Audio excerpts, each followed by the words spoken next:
Sound like some Viking music, don't it?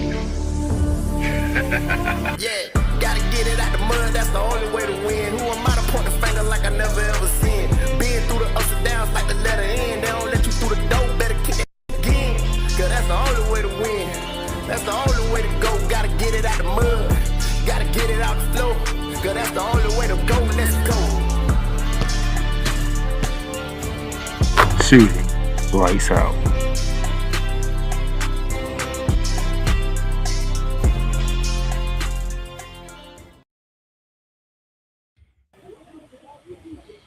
Ladies and gentlemen, the first Monday in the month of May. Yes, we are in the 5th month of the year.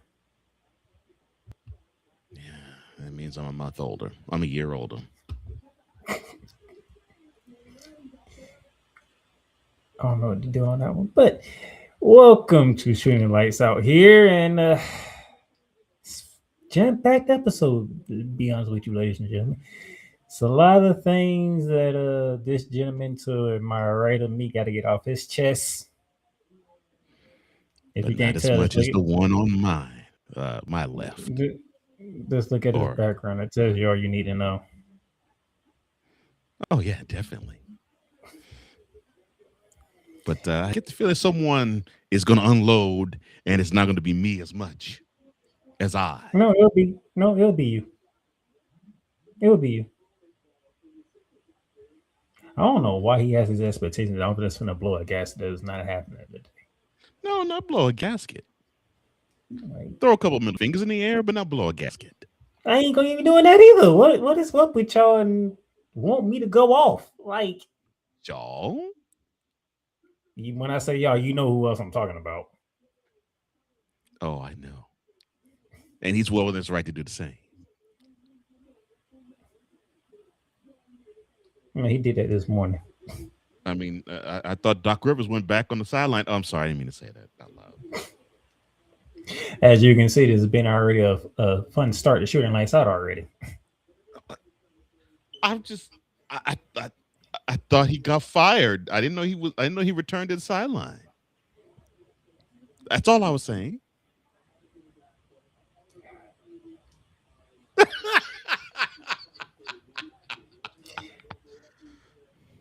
I mean, he's a stellar coach. Man, we already have a lot to get through today, and you already want to throw your little shots in already. Stellar coach, world champion coach. Anyway, Hall of Famer.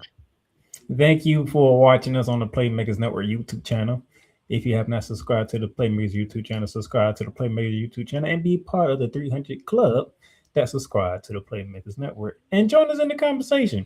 You got any NBA playoff comments you want to throw in there? Feel free to put them in there. We'll read them right here on the show and react to them. Also, the WNBA season begins this week. What season number this is? 30. 30. Why are they beginning it on Mother's Day weekend of all weekends? Who knows? And working on getting a guest here for that portion of the show. Hopefully we can get that person in. If not, we'll do what me and Coach Johnson always do crazy stuff and laugh at each other for being crazy.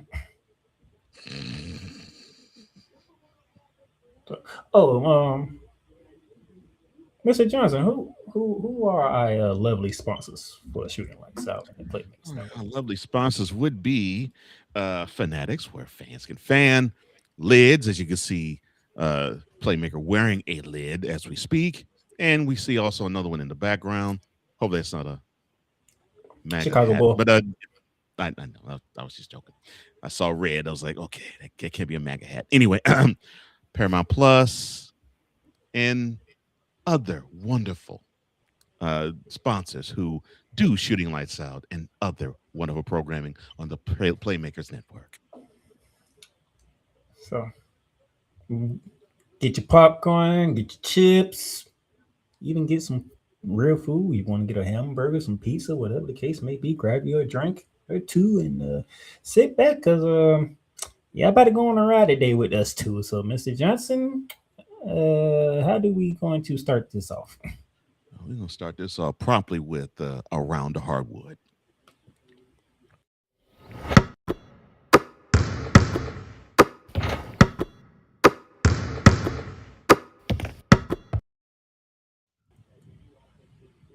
Take it away. And the NCAA, the greedy get greedier. I'm sorry, I shouldn't say it that way. That's wrong of me, but it's true of me. This was in after we wrapped shooting our lights out last week. The NCAA men's basketball tournament and the women's. They will expand now from 68 to 76. The expansion, which has been discussed for well over a year, is on track to be formalized in the upcoming weeks and will begin in the 2027 season. Sources said that mid-May will be the potential for the deadline timeline for an announcement. Though there are still steps to take in terms of approvals via various NCAA committees, a source indicated, quote, thus, those are just formalities, close quote.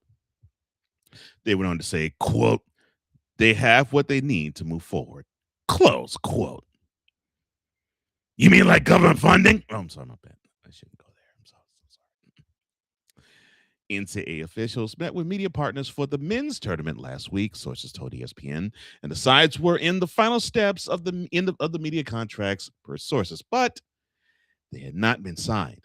Now, once the contracts are completed, the NCAA also would need approval from various committees that include the men's and women's basketball committees, the men's and women's basketball oversight committees, the Division I cabinet, and the Division I board of governors.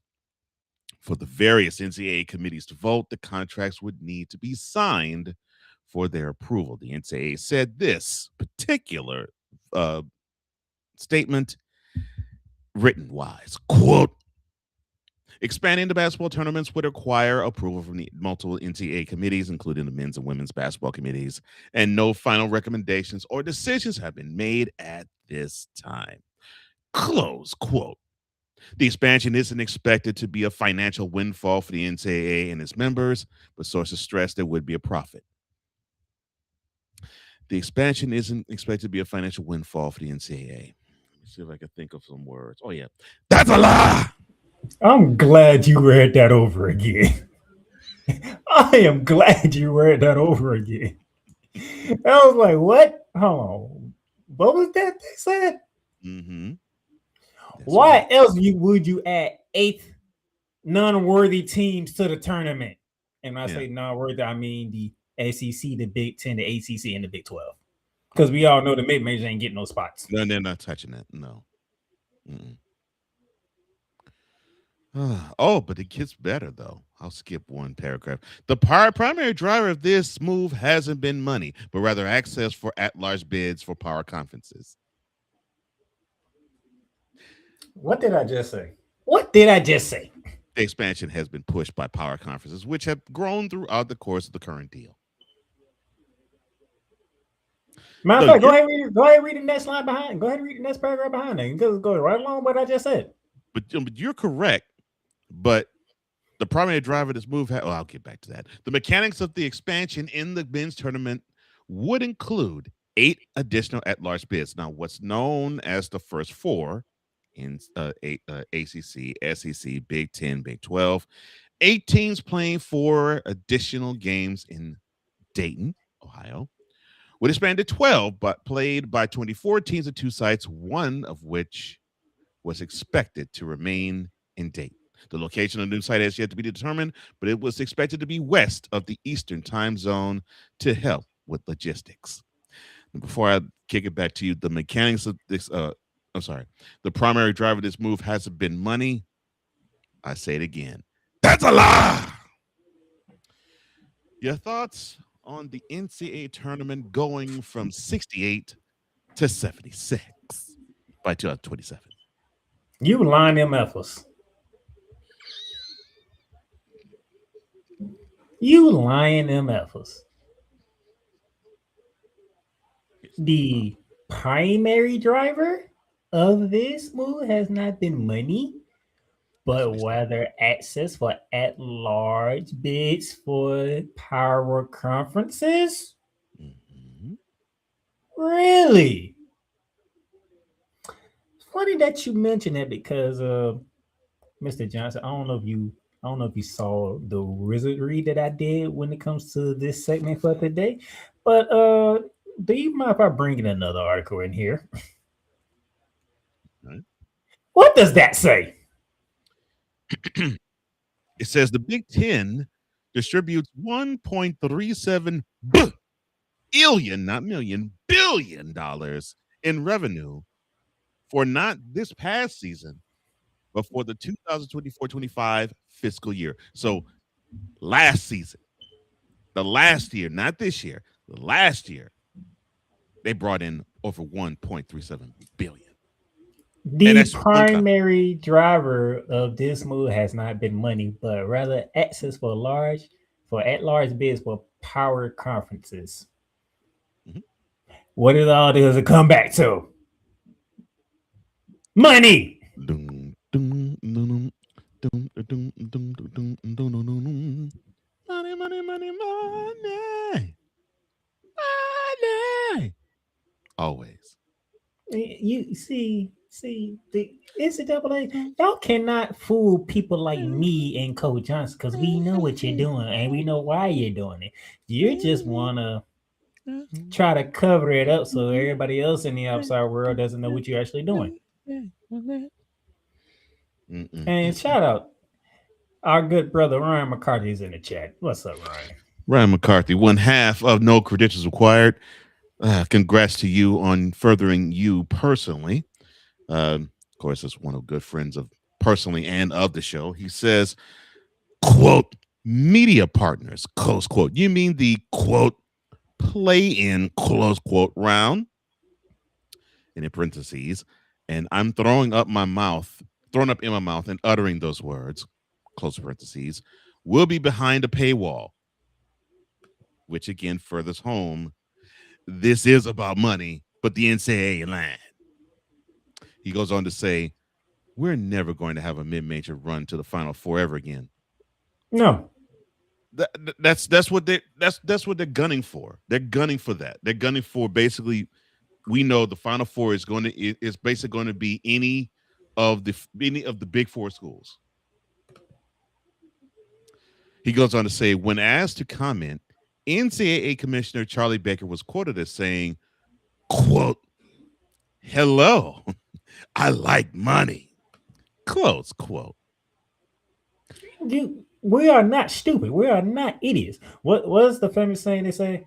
I was born at night. I was not born last night. Last night. Y'all not Charlie Baker, the NCAA. You four-letter institution. Y'all is not slick. We know what you're doing. We know why you're doing it. Just say it. For a green piece of paper that carries a lot of weight, you want that mean, mean. And you know what the funny and you know what the funny thing is? The other article that you end up seeing also is tied to money because Mr. Johnson. Yes. Speaking of the NCAA and the greed that continues to just spill all over the place, they are rubbing in Amazon to produce more college basketball content. Duke is entering into a first-of-its-kind enterprise partnership with Amazon that also includes the retail giant and streaming service televising 3 marquee men's college basketball games in 2027. The Blue Devils will face UConn in Las Vegas on November 25th. The reigning champion Michigan, they'll be hosting them at not hosting them. They'll be playing the Madison Square Garden against them December 21st. And then in Detroit, they'll be playing Gonzaga February 20th. The deal will include extensive NIL, or for those who don't know that acronym, it's name, image, and likeness, opportunities for Duke athletes, and is part of a broader retail partnership expected to be announced at a later date. While a significant move for Duke, the agreement also represents Amazon's first foray into broadcasting live college sports. Prime Video, which has selected NFL games since 2017, including the exclusive rights to Thursday Night Football through 2033. The streaming service now has also began an 11-year media rights agreement with the NBA. Now, beginning with the 3 games next season, Prime Video will exclusively present 3 Duke neutral site non-conference games per season. The move will raise eyebrows around college sports, as the deal could end up making a harbinger for the future, as streamers are expected to be more aggressive in acquiring rights in upcoming collegiate sports rights discussions. Now, Duke worked with the ACC and ESPN on future scheduling commitments in exchange for the ability to play these games, these 3 neutral site games, including participating in select ESPN-owned and operated neutral site games for the following season and the one after that, the 2028 and 2029 seasons.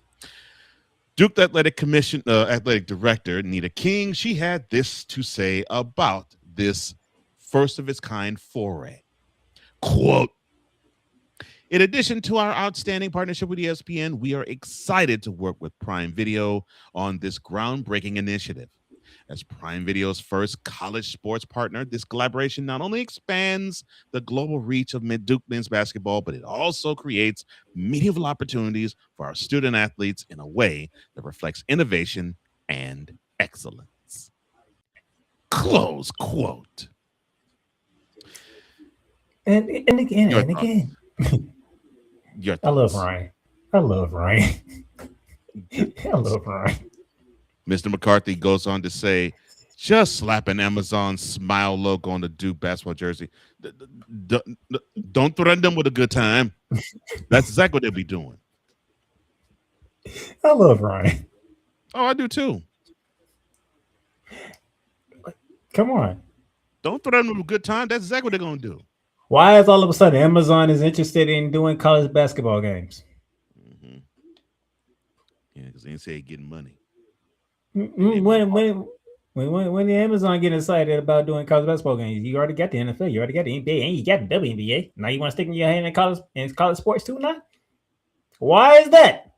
Man green. And yet the primary driving force is not money.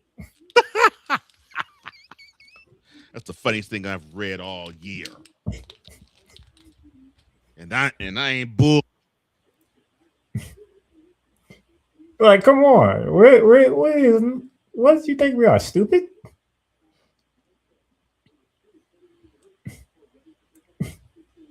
Think people don't have brains? Because guess what? Now let's go dive into this one. Why are we at it? Because you know all 3 of them tie together on one singular factor. Mm-hmm. 1.3 billion in revenue. The Big Ten. And that's for one conference. That's not for all of college basketball or football, or no, not all of them. One conference. One conference. And guess how much they probably gonna make when the number comes out for this season, because they already won. How many national championships already? They won the national championship of football with Indiana. They won the women's Final Four with UCLA. They won the men's Final Four with Michigan. But the primary driving force was not money. No, never that. No, the driving force was to add more and large bids for the power conferences. Yeah, they want to make sure the children, the young adults of the major schools get represented, because conference championships conference tournaments are just not enough of a participation trophy. We need to extend participation trophies further.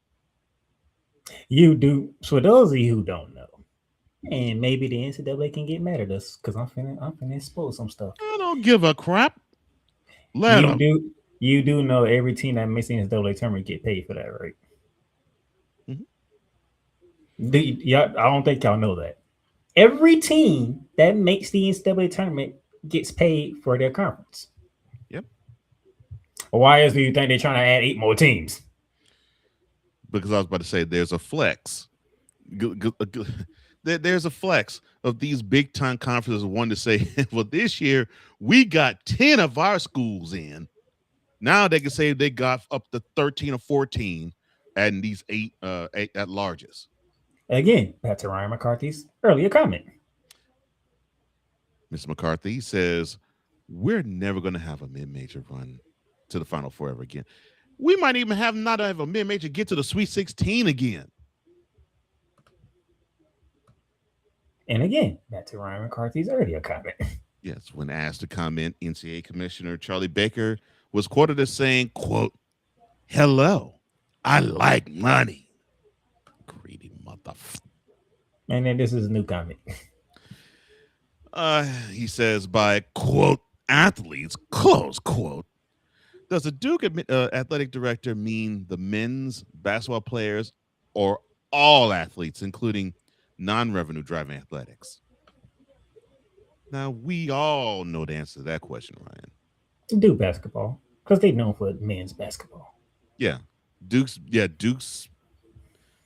main revenue driver is basketball, and I would actually say men's basketball, because the women's starting to get some push, but definitely not like the men. NCAA, stop trying to put us like we dummies and fools, because we're not. We know what y'all doing. Remember, y'all the same institutes that can't even enforce your own rules. Yeah. Yeah, you need governmental assistance. How's that working out? Didn't you all vote for a guy because you can't stand having people needing governmental assistance?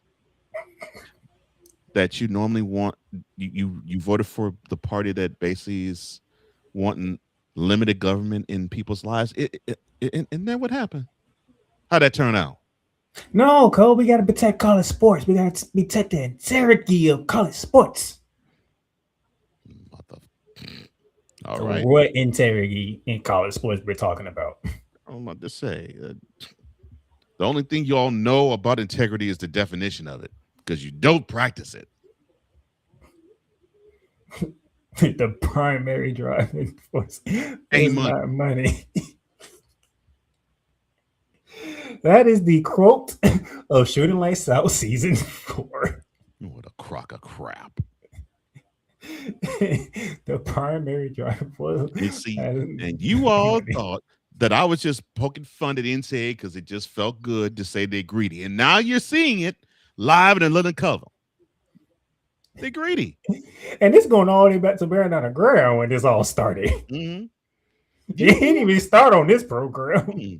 You all thought I was being funny when I talked about the NCAA being greedy. No, I wasn't being funny. I was being real and serious. This entity, and they don't want to call themselves a business, but it is, that corporation is greedy, period. And now you're seeing how greedy they are. They don't want to say it out loud, but how can you not see it? This is terrible. Oh man. I think that's enough for Around the Hardwood. Yeah.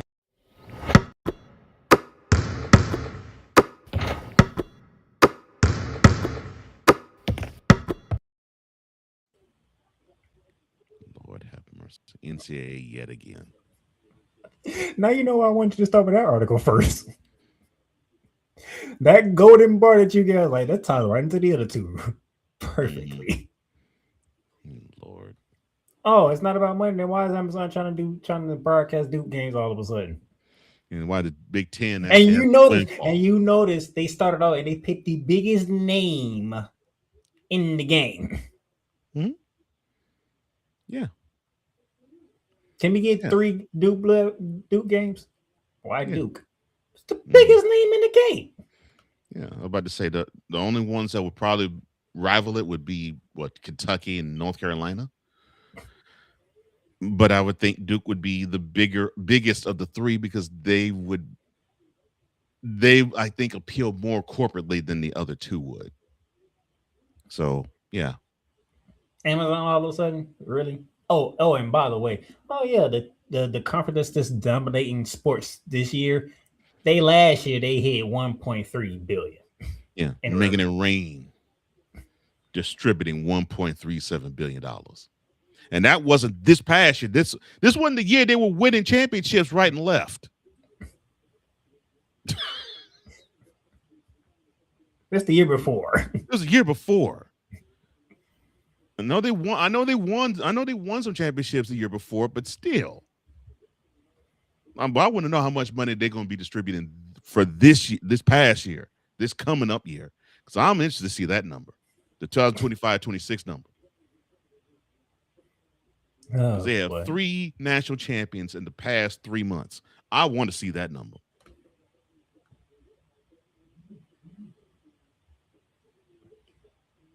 And see, Ryan says, is the more relevant out of the 3 schools mentioned, North Carolina and Kentucky. He said the Tar Heels and the Wildcats programs are kind of meh at the moment. Yeah, they are, but they also are considered blue bloods. But I get what you're saying. I mean, you could say UCLA, who the men's program has those banners hung in an arena that they play. They're considered meh. The men's are. The women's, of course, they're the best of the bunch right now. They're the queens of the hill. No, let's take a break. Please.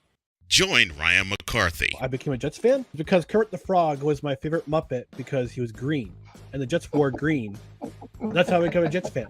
And Dustin Henry. ESPN is cashing all in on let's pay a few personalities and we'll just kind of fill in the gaps. As they walk you through all of the world of sports from their perspective. The Albany Empire, it's a literal circus. No credentials required. Where, Ryan, say the tag. Where you don't need a press pass to talk sports. Every Monday at 8 p.m. Eastern, 7 p.m. Central. On YouTube and where you can find all podcasts.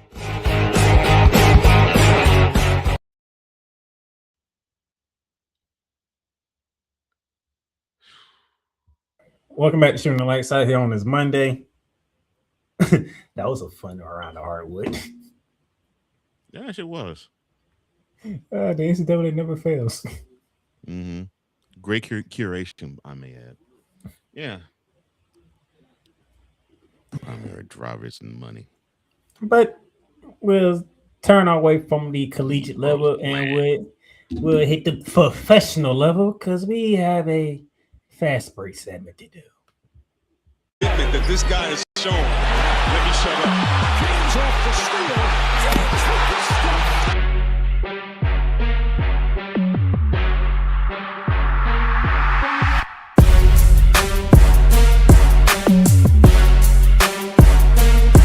Rebound by Adams, who's 6th. Morant blows by Primo. Attack.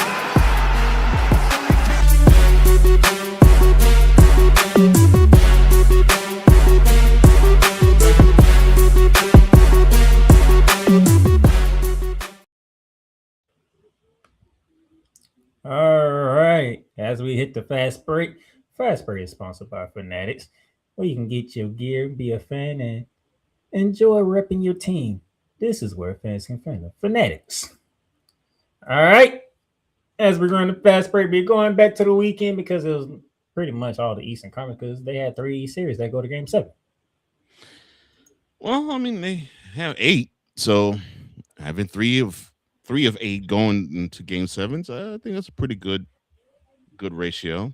But what I love the most is the most unexpected result happened Saturday night.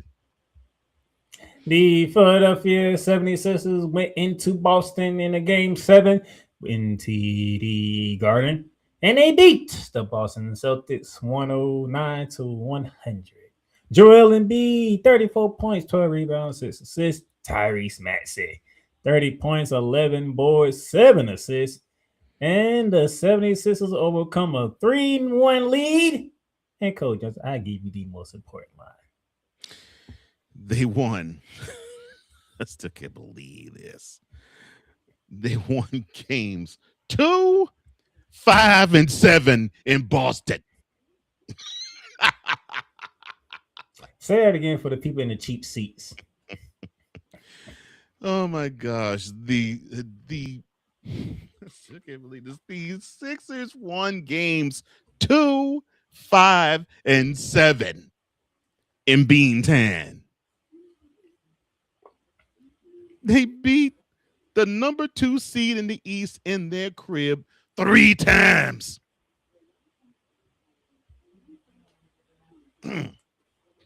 And look, you look, Celtics fan, don't whimper and say, but we didn't have Jason Tatum. You weren't gonna have Jason Tatum all this year anyway.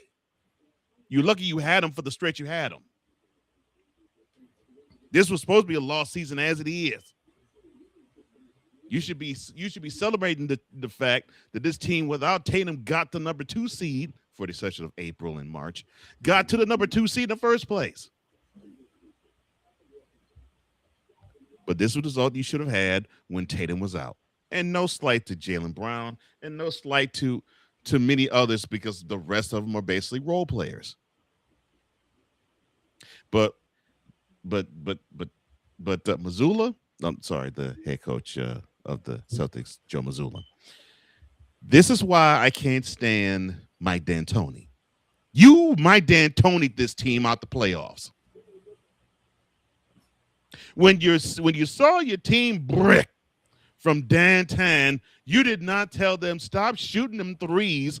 You know, shooting inside the arc could actually be more beneficial to you than chunking up bricks. But no, you let them just hoist up crap after more crap after more crap. They live by the 3. And so what happened? They died by it, and they should have died by it, by the proliferation of the threes they missed. Oh Lord, I can't believe I'm going to say this.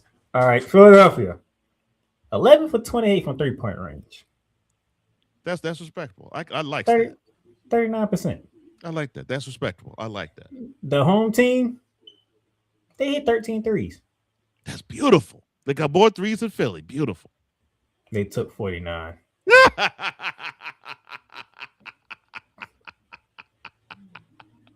When I heard that number, I'm like, oh my gosh. You mean to tell me you all really relied that hard on the 3-point shot? They took 49 threes to only hit 13. For those of you who wants to do math, that is 27%. That's almost half the shots they took in that game. We're talking about the home Boston Celtics. No home cooking for you. Well, there's gonna be plenty of home cooking now from May until September. In that regard, yes. I know the home cooking you were talking about. Yes, you're correct there. And you telling me?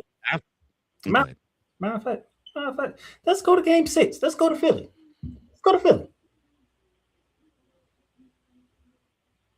Okay, the 76ers at home. 11 for 33. Yeah, they're playing desperate, needing a dub. So pretty much 1 for 3. 33%. Okay. Which is okay. Yeah. The Celtics, they hit 12 threes in that game.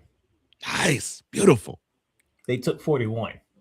And see, this is why I fought Mazzulla for this L. You saw the pattern happening. Wait a minute. You saw that your team was settling for too many threes, and they were just simply having wasted possession after wasted possession after wasted possession, and you did not make an adjustment.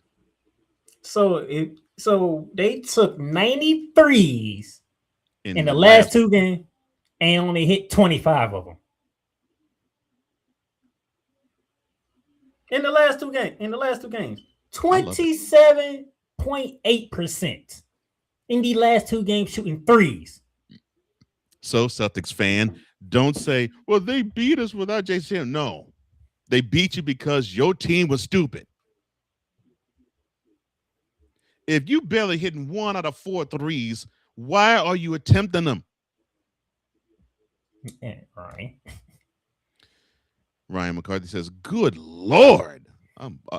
He'd say, good Lord, I'm about to throw up. 13 for 49. 25 for 90 from three-point range in 2 games. That is disastrous. Yeah. Yasby is darn near fireable. Now you know why the Celtics are home and not in Madison Square Garden. Well, no, they wouldn't be Madison Square Garden. They'd be Actually, no, they'd be home. No, yeah, it'll they'd be be TD Garden, bringing the Knicks to Boston. Yeah. Darn shame. You can't even play in TD Garden no more. Nope. All because you want to shoot threes. Mm-hmm. Well, you live by the 3.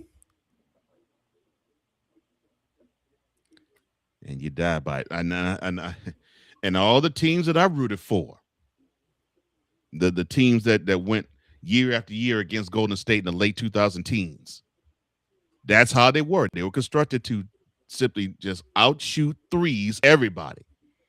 Now, and I kept saying on air like this, I'm like, it's going to come back and bite them because they're going to have these cold, dry spells, and they're going to say, I don't understand. We played our game. We played our style, and we lost. Well, your style is freakish. Your style basically is gambling. You want to make sure that you can have this. You chunk up 53s, but you hit 25 of them. And no, you got to have a diversified offense. You know, I hate your transitions. You know that, right? Why? Sunday's action.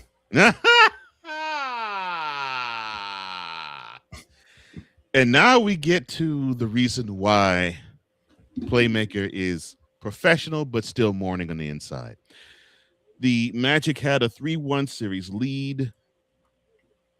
And yes, this is game 7 when they played a wonderful first quarter. They staved off the initial rush of the Pistons coming out with a whole bunch of fire. But starting midway in the second quarter, or I'd say 3 minutes left in the second quarter. Unfortunately, the game was the Pistons the rest of the way. The Pistons just simply defended the dickens out of the Magic. And the 4 quarter points really don't matter. Final score was 116-94. Literally, the game was not that close. The Pistons took control of it in the second quarter. Look, shout out to Cade Cunningham for keeping that team afloat. 12 points and 32 points, 12 assists. Tobias Harris, that to me is the key. Yeah, Tobias Harris, that's the key right there. If the Pistons are going to be anywhere sniffing the Larry O'Brien Trophy, he needs to put up stat lines like this: 30 points and 9 rebounds, because he was persona non grata for most of this series. And they kept asking who's going to help Cade Cunningham. Well, Tobias Harris answered Harris that call. Was the one. Mm-hmm. Yep, he did. And the stat line that unfortunately makes Playmaker's heart, blood, and everything run cold. The Magic repeated the same thing against the same team 23 years later. Literally, damn near step for step. Stole game 1. Mm-hmm. Stole Pistons game 1 1. game. Pistons won game 2. We defended home court, and then the Pistons took the rest of the 3. Yep. And the Pistons in 2003 had home court advantage, just like the Pistons 2026 did. Matter of fact, the exact same way. They was number 1. We was number 8. Mm-hmm.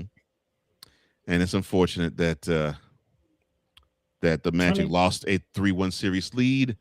The Pistons, I'm mistaken, I think I heard that the Magic, the last time they won a series in playoffs was 2010.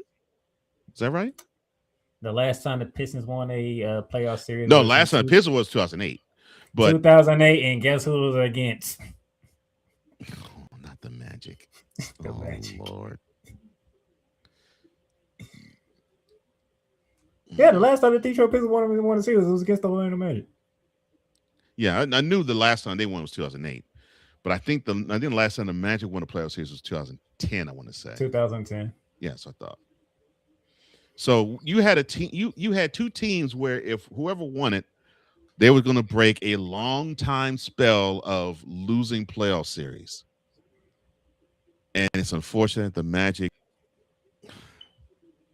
And this is also why he said he hates my transitions, because the Magic somewhat lived by the three, and they most certainly died by it to a big time degree. Definitely, and we're not a 3-pointer team.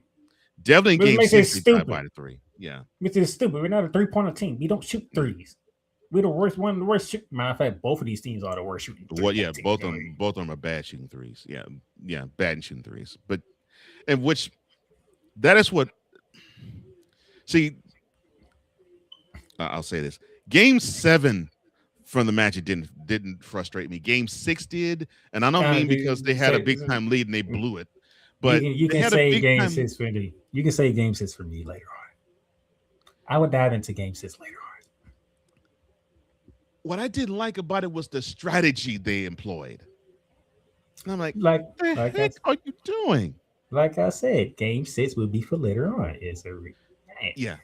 No, but in this game, I really do believe the Magic felt they had the flow. They were right there with them. They even had a decent lead. Well, allow me to correct you, sir. Let me do some corrections for you, okay? I know what you're saying. Pablo had the lead. Okay, so all right, so Paolo Banchero, that dude was the offense for the Magic in the first half. I agree with you. Yes, he was. I kept saying, does anybody want to join him? Does anybody want to join him? But once the Pistons adjusted, and I won't say shut him down, but just made things a little more difficult for him to make shots, that pretty much was the end for the matchup because nobody else stepped up.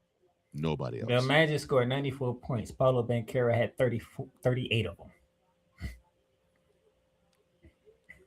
I mean, the Magic went ice cold the 2 quarters in between, the sandwich quarters.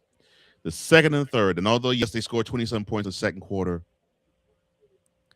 Banchero was rolling. And then when the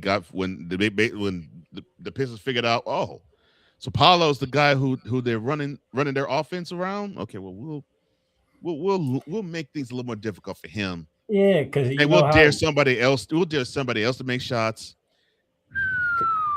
Because here's the thing, you know how Tobias Harris stepped up for them? Mm-hmm. Jalen Suggs, what the hell were you at? You is far gone from being Jalen Suggs that we knew at Gonzaga. That dude on offense is nowhere found no more. So that's my complaint in Game 7 with the Magic. It's like, ooh, Paolo did what he was supposed to do. He's the man. He's the number one. He came out. Yeah, he put a Superman cape on and says, "Come on, hop on my back, let's go." He did his part. Everybody else failed. He came out, was like, I'm going down swinging. And I'm including the head coach in this. Everybody else failed. Paulo did his job. Everybody else did not. Jalen Suggs, you played 36 minutes. Guess how many points he gave me in 36 minutes? 10? 10? 10? The laugh is funny. 5. Go one more, then you got it right. 36 minutes. Dude gave you 4 points. Wow. No, he gave me 6 points in 36 minutes. Oh, I was about to say, well, still 6 points is not that great. You literally score 1 point for every 6 minutes. Or 1 2 for 9 from the field. 2 for 9 from the field. Guess how many threes he hit? 0. Guess how many threes he took? 6. 4. Oh, wow. Still. Yeah. Where were you, Jalen Suggs? You were literally drafted to be the Robin to follow Ben Carroll Batman. I guess in that analogy, I guess the Riddler or the Joker kidnapped him. Jamal Cain, I ain't gonna get on you. Yeah, you played 24 minutes, gave me 5 points, but you was in a role that you don't normally play. You was in the starting role because we didn't have friends. Yeah. Franz Wagner was out. Yeah. So I'm not gonna hold you that much accountable. And Magic fan, and this is not going to Playmaker because he understands where I'm going with this, and he actually believes how I believe. Don't give an excuse of the Pistons won this series because we didn't have Franz Wagner in the lineup. No, next man up. No excuses. Next man up. Desmond Bain, you gave me 16 in 38 minutes. That'd be cool if you had someone else step up too. No, the problem with Desmond Bain was you had 3 fouls in the first quarter. Yeah, he basically took himself out the game, essentially. He had 3 fouls in the first quarter. That's what happened. And then last time we was on the show, we gave you respect. This week, you're a disappointment. Wendell Carter Jr. What happened to you, man? You had Jalen Duren looking like he didn't know how basketball was played anymore. Then all of a sudden, you made him look like Tim Duncan. Because I heard Pistons fan actually said that Jalen Duren basically is like Andre Drummond 2.0. I saw Pistons fans say this before Game 5. Ain't saying that no more. So, but I'll dive in more into my Magic a little later on in the show. We did have one more Game 7 though. Yeah, and that would be in Cleveland between the visiting Raptors and the homebound Cavaliers. This was an entertaining game until the third quarter. The Raptors pretty much controlled things until late in the second quarter. And once they got out the tunnel for the second half, the game was all Cavaliers. 114-102 is the final score. To be completely honest, the Cavaliers had mercy on the Raptors the last 4 or 5 minutes of the game. Donovan Mitchell gave you 22 points, but of course, the big story of this game, the Fro brought it. Jared Allen, 22 points, 19 boards. We need you to have more of these games, big man. And so do the Cavaliers. We need to have more of these games come from you.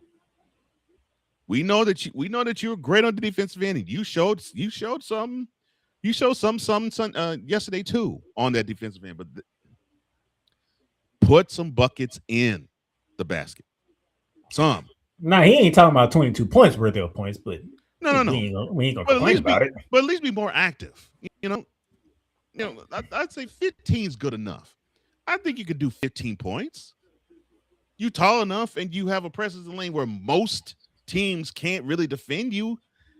I mean, you could do some putbacks. You don't even have to have an offense generated for you to get off a shot. But you could do 15. 22 is awesome. I don't expect you to do 22 every game, but they needed your 22 in this one, though. So congrats to you, brother. You were the reason why the Cavaliers won this game and won this series 4-3 from the Raptors. I have nothing for they're a young team. They'll All games in this series were won by the home team, and I'm with Playmaker. I don't have any criticism thrown toward the Raptors. At least they got this far. They showed that they have grit. They fought hard, and if they can properly build, the future looks bright for the Raptors. It really does, and they have the makings of an entertaining nucleus. So, shout out to you, Raptors. You did a wonderful job, but the better team won And the Cavaliers should have won. In my opinion, the Cavaliers should have actually taken this series in at least 5, if not 6. But you got scared into actually having to play your best basketball in the third quarter of this game, and you did. So That's James how the Harden first will round actually concluded. So James Harden will actually see basketball in May. Well, that's how the Beard, we'll first round- see. We'll see if you could do something in this series. And this is the conference semifinals. We'll Yep. we'll preview all 4 of these later on in the show, but let's give you a preview look at it. With that being said, another commercial break here, and you're gonna have to come back and find out what's next on the list. Oh wow. Sometimes it's not even about the jerseys. It's the hat that sets it off. Snapbacks, fitties, truckers, whatever your style is, that's how you rep your team every day. If you're looking to upgrade your collection or find your next go-to cap, we got you covered. Hit the link in the description and shop the latest styles right now through Lids. Every team, every style, every day. Top off your fit the right.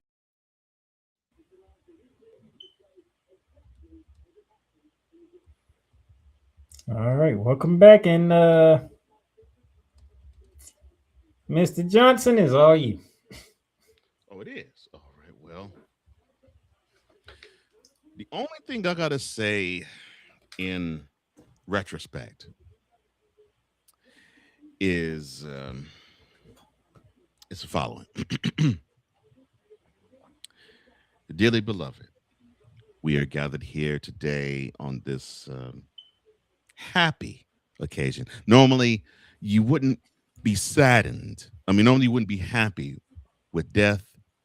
In this case, we're smiling from ear to ear in it. And why are we? Well, we're smiling from ear to ear because we are going to pay our respects to the Orlando Magic and the Houston Rockets for their seasons ending in the first round of the NBA playoffs in 2026. Now, both teams ended their playoffs differently, but the end is the end. So, of course, for those who don't know, our teams, Playmakers is the Magic, mine are the Rockets. And you all may not have seen it, but I actually said that I want the Rockets to have been swept by the Lakers because I did not want to have this embarrassment of a season continue. People were saying, oh, you got Durant. You now have a first-class ticket to the conference finals. No, we don't. And why? It's quite simple. The man is 37. Oh, he old. What do you expect? What do you expect? This man has almost 20 years of NBA mileage on them legs. Do you think that he was going to be able to be as fresh as a daisy? No. Now, does he have a great shot? Definitely. He's lethal from mid-range, and he can score from anywhere. No question about that. But the issue has been, and this has been ever since he got to Phoenix, is durability. So he was out in game 1, he was out in game 4, out in game 5, and out in game 6. And in game 2, he proved to be a non-factor when he did play.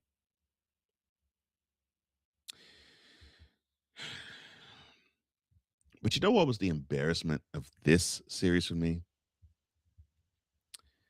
Not game 4, when the Rockets showed some oomph and they were desperate and they wanted to show that they weren't going to roll over and play dead. Not game 5, when they actually showed they have some defensive grit and decided to make the Lakers work for ending this series. No. It wasn't even game 3. No. But it was the final 30 seconds of game 3 in regulation. How do you have a 6-point lead with the ball with 25 seconds left? And you allow a bad foul, a turnover, an and one, and then you force yourself into another turnover where LeBron James hits a 3 to tie the game at 101 to send it overtime. I thought it was understood that the rules of engagement with basketball is if you have a lead and it's less than 30 seconds to go, let the other team foul you. Jabari Smith, why were you passing, son? Why? Duke Blue, there was anybody? Why were you passing, son? Hold on to that ball and let them foul you. And yeah, we got a chance to see earlier in the month. No, I'm sorry, late last month. Poor Carlos Boozer. I'm sure he had to bury his kiwi stained head in his hands when he saw his son make the same type of boneheaded mistake as Jabari Smith did on a professional level 1 month later. Son, you got the lead. Hold on the ball and get fouled. You brick both of them, fine. You brick both of them, but you don't turn the ball over. That game should have been ours. But no. Get up. 112, 108. And that is tantamount to how this season went. That right there, that last 30 seconds of game 3 in the first round series between the Lakers and the Rockets, that right there. You have all the talent in the world, most of them young, and they are prone to making boneheaded, stupid decisions at a time when you don't need that. The time you need to have somebody have a head on their shoulders.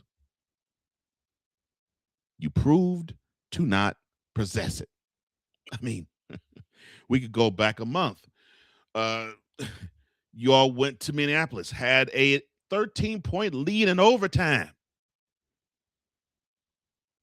And then you allow the Timberwolves to end the game with a 15-0 run to lose it.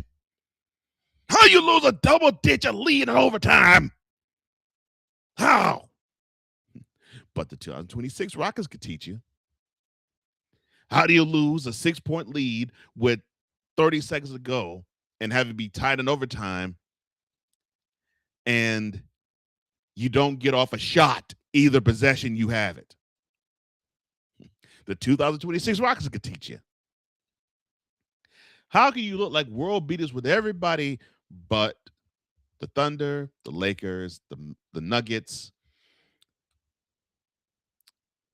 And you split with the Pistons, the Celtics, and the Knicks. Don't know, but the 2026 Rockets could teach you.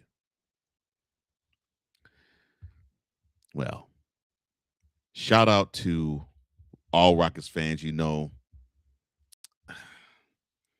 this hurts my heart to actually say what I'm about to say, but the team needed to get their butts whooped and steamrolled.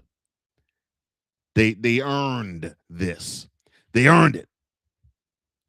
They earned it. Yes, the ghosts of Bob McAdoo, Kareem Abdul-Jabbar, Magic Johnson, Kobe Bryant, Shaquille O'Neal, they earned this. They earned all this. This is not what I wanted to see. This is not what I wanted to project. This is not what I wanted to state. However, the Rockets were so moribund, they needed to be put out of their misery. It was to the point where my partner asked me before the playoffs began, because Luka Doncic and Austin Reeves were both out. Shout out to you, Austin Reeves, for actually getting back into the swing of things. He said, well, since those two are out, you want to change your mind? I said, no, I ain't changing my mind. So Lakers got this series. And I'm not saying that because I'm rooting for the Lakers. I'm saying it because the Rockets just don't have it. They don't have it. They definitely don't have it to beat this team. And they proved it. I didn't need the proof in the first two games. Game 3 was the proof for me, because that is how the season has been. Good enough to win, but stupid enough to lose. And now, Tillman Fertitta, the owner of the Rockets. Tillman, you have a decision to make, sir. You got an old, decrepit man who's the best player on your team. And he's only going to get 1 year more frail. And you're going to need to have one of these youngsters step up. Yes, I know it's supposed to be between Alperen Sengun and Amen Thompson. One of them is going to have to step up to be what Durant was supposed to be this year. The only difference is they will actually play at least 75 games in the year. But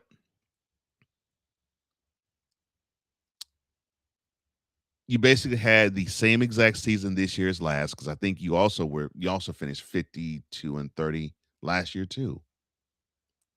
The only difference is you won one less game this year in the playoffs than last. And you had home court advantage. So I smell slight regression. Let's fix that. Because we're supposed to be a team on the rise, not a team in decline.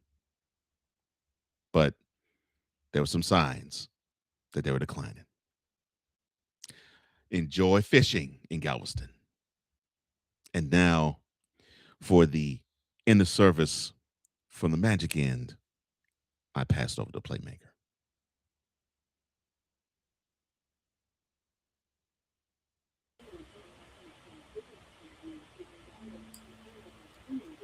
Well.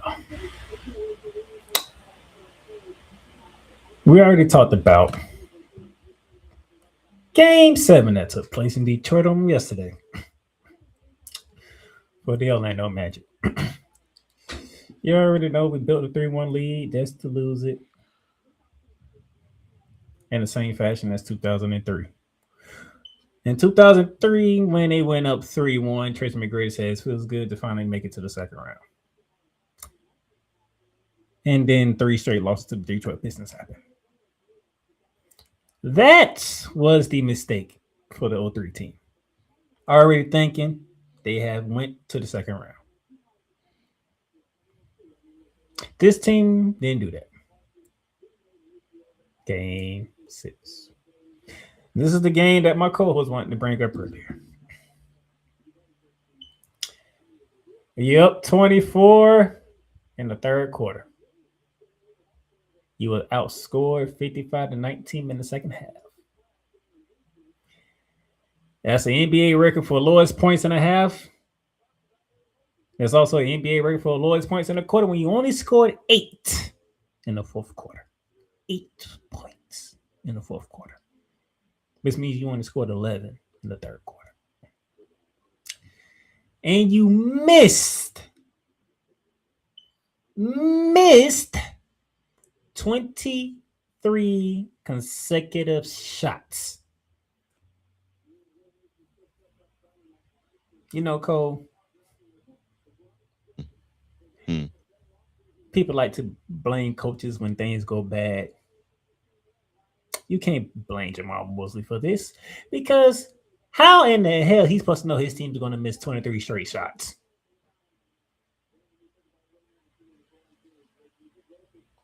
23 consecutive misses. in Game 6. You can't make this stuff up. You can't make stuff up. You see, now, Mr. Johnson, this is where the matches had a 24-point lead. 11-11 in the third quarter. Matches up 62-38. Right. 11-11 in the third quarter. Let's go further down to the third quarter. Let's go to about 3:55 left in the third quarter. What's the score? Magic up 72-66. No, that's the right column. Look at the left column. I'm sorry. Magic up 71-54. I'm sorry. So 11-11 in the third quarter, 38-62, right? Mm-hmm. With just under 4 minutes to go, all of a sudden it is 71-54.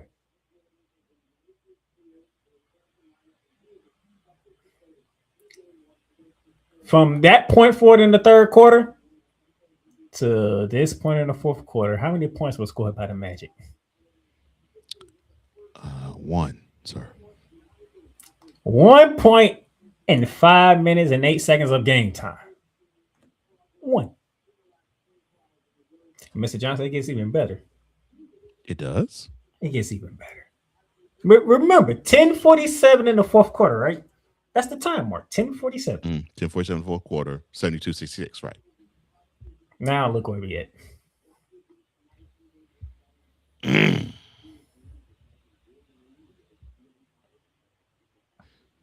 So you're saying that the Magic in 10 minutes of game time only scored 2 points. So you see 10:47, right? It was at 72. Then we get to just under 5 minutes to go in the game. 73. And look where Detroit points is at by that time. Yeah, from 66 to 80. Yes. Now remind you. Let's go back. Okay. The 24-point lead, right? How many points Detroit had? 38. 38. Now we get back to the late part of the fourth quarter. How many points they got? 80. 42 points in that span from Detroit. How many points did Magic scored in that span, Playmaker? Well, Mr. Johnson, you want to read the bottom part? In 11 minutes, 3 seconds of game time between the third and fourth quarters, the Magic scored 2 points. We went from 71 to 54, right? Yes, sir. To 80 to 73.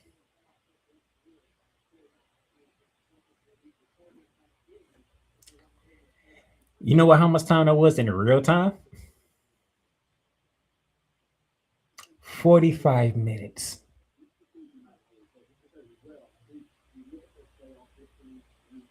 "23 straight misses in 45 minutes of actual time."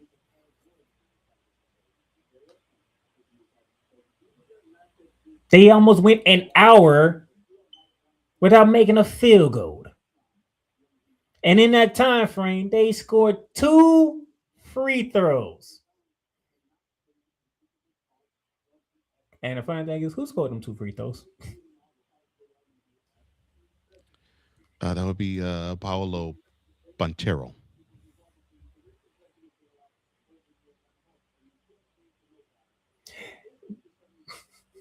This is why I love ESPN. I know a lot of people don't. It's not too fun ESPN, but Mr. Johnson, what does that say when percentage rise on the left? The winning percentage, 94.7. For who? In Orlando's favor. And then 11 minutes later of game time, 87.3% in the Pistons' favor.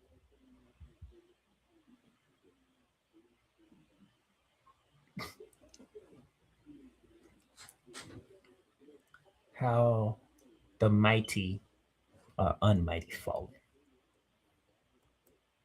And because of this historic breakdown, news came out, sir. Jamal Mosley is no longer in Orlando. That would be the head coach of the Magic, Jamal Mosley. He got the pink slip. Like, has anything that I've been saying during this season that we be doing showing lights up that has not played in front of you, Cole Johnson, when it comes to my team? No, it all pretty much materialized the way you said it was going to. But there is one thing I have an issue with. One? Okay. There's one thing I have an issue with. So how about nobody knew something happened during the season, right? Mm-hmm. Somehow nobody knew this happened during the season. What does that say? It says that Jeff Weltman gets an extension. And he got one during the regular season. And he will remain as president of basketball operations. You jackasses in Orlando. How you sound this dumbass to an extension during the season?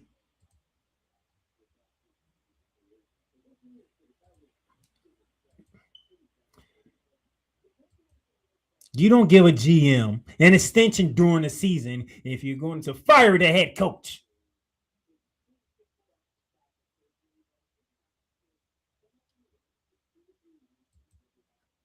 What do I always, Cole, you giving me long enough. What is my main issue with my team? You're not the biggest fan of their front office. And what did the front office do? Well, they've resigned the man who normally would be in the position to be in front of the front office.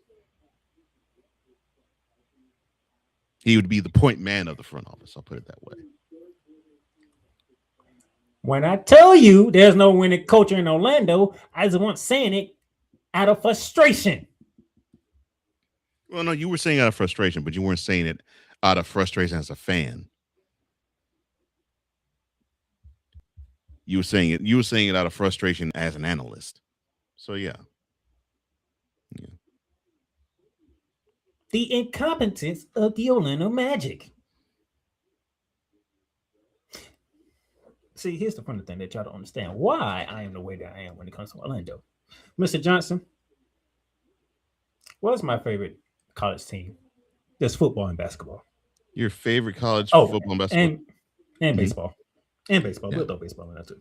Your favorite college football, basketball, and baseball team would be the University of Florida, sir. Did they win championships in football? They have.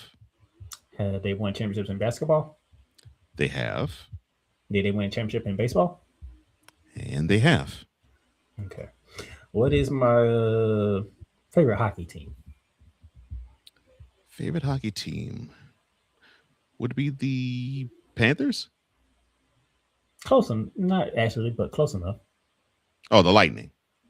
Have they won championships? Have they won Stanley Cups? I was about to say they've won plural. Yes. Okay. Favorite baseball team?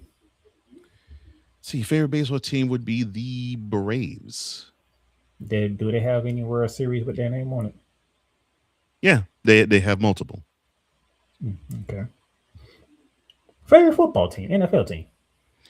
See, your favorite NFL team, that would be the Los Angeles Rams. Do they have any Super Bowl Lombardi trophies with their name on it? They have a few, yes. Favorite basketball team? Your favorite basketball team would be the Orlando Magic. Any Larry O'Brien trophies with their name on it? There was at one time in no. Oh, there was at one time in no. 0. And y'all want to know why I'm so frustrated with the Orlando Magic? Every single team that I root for has championships except for this one. Why? Because we do stupid stuff like this in the front office. You don't believe me? Mr. Johnson, Mhm. In 2009, what team made it to the NBA Finals? That would be the aforementioned Orlando Magic.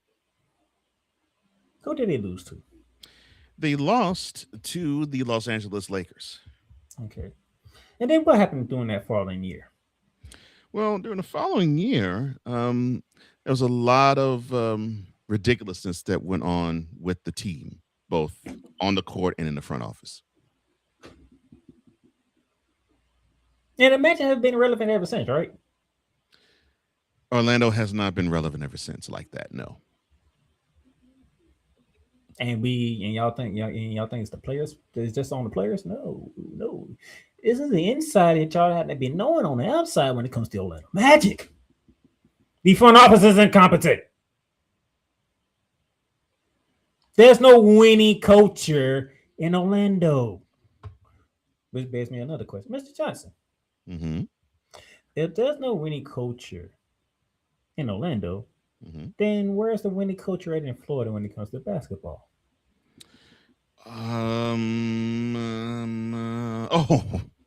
It's at South Beach. 4 hours away. South. 3.5 if you want to be technical. Miami has a winning culture. And where does that winning culture start at? It actually starts with the owner. At the top. Yeah. But it trickles down to the guy who assumes the similar role as one Mr. Weltman, president of basketball operations. Oh, and what is his name? Patrick Riley. Oh, the godfather of basketball. Mm-hmm.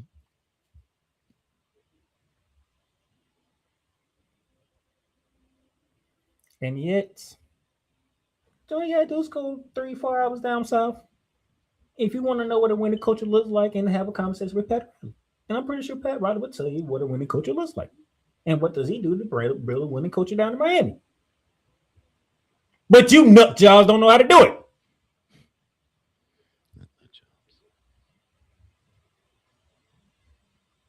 So, yes, instead of me going off on the players and Coach Mosley for blowing a 3-1 lead and blowing a 24-point lead, no, I'm going off in the front office because they doing dumbass stuff like this.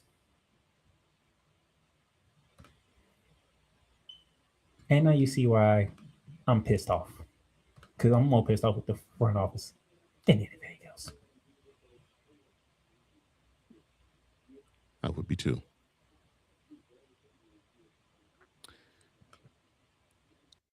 Everything Boston. I love you morons. New Kids on the Block, New Edition. Dear whatever the law firm is. Sincerely, the U.S. Supreme Court. Ben Affleck, Matt Damon. Go yourself again, Jason Whitlock.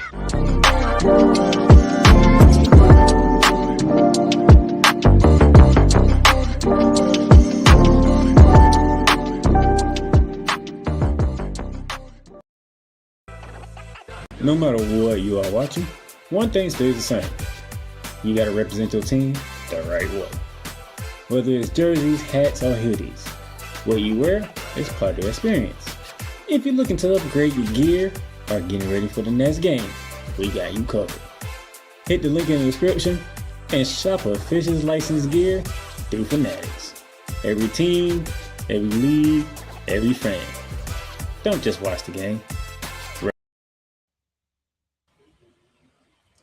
All right, welcome back to Shooting Lights Out. Now I can bring my code back on camera. Now that we done this in the seating service.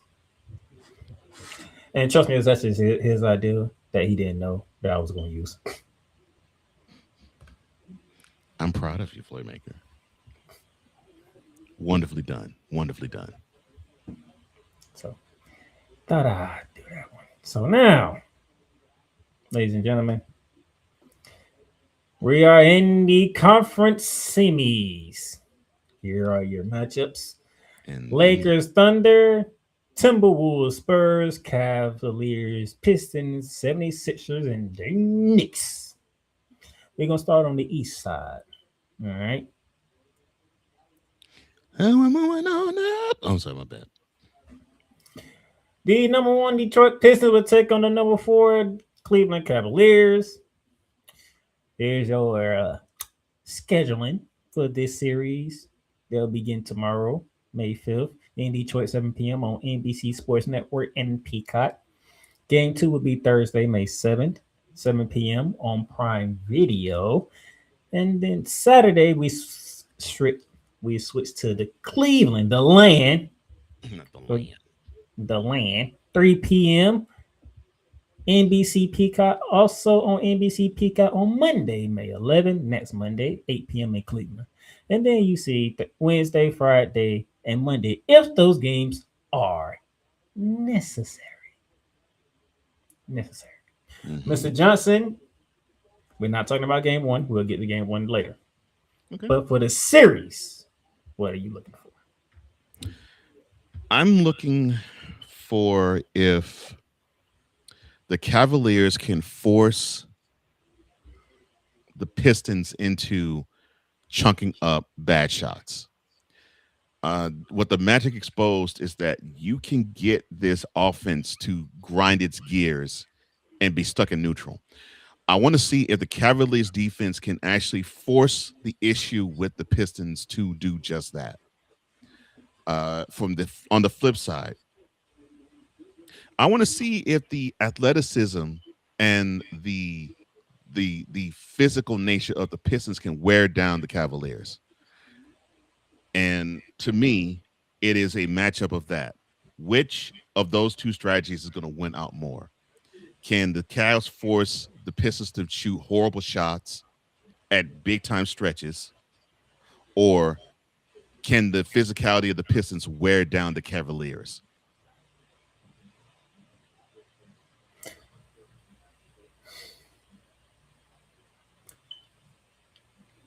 New York Knicks fans are pleading for Cleveland to beat Detroit.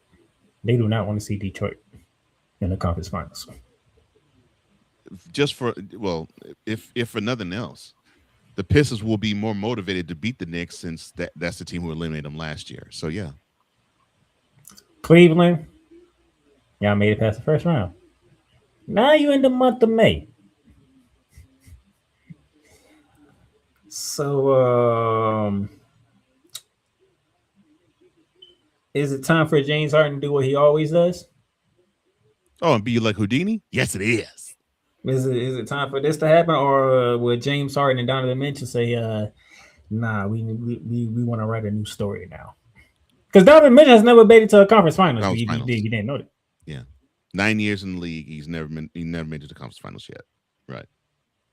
And James Harden, he doesn't have a signature playoff moment that's positive. No, he doesn't. All his signature moments are negative. Mm-hmm.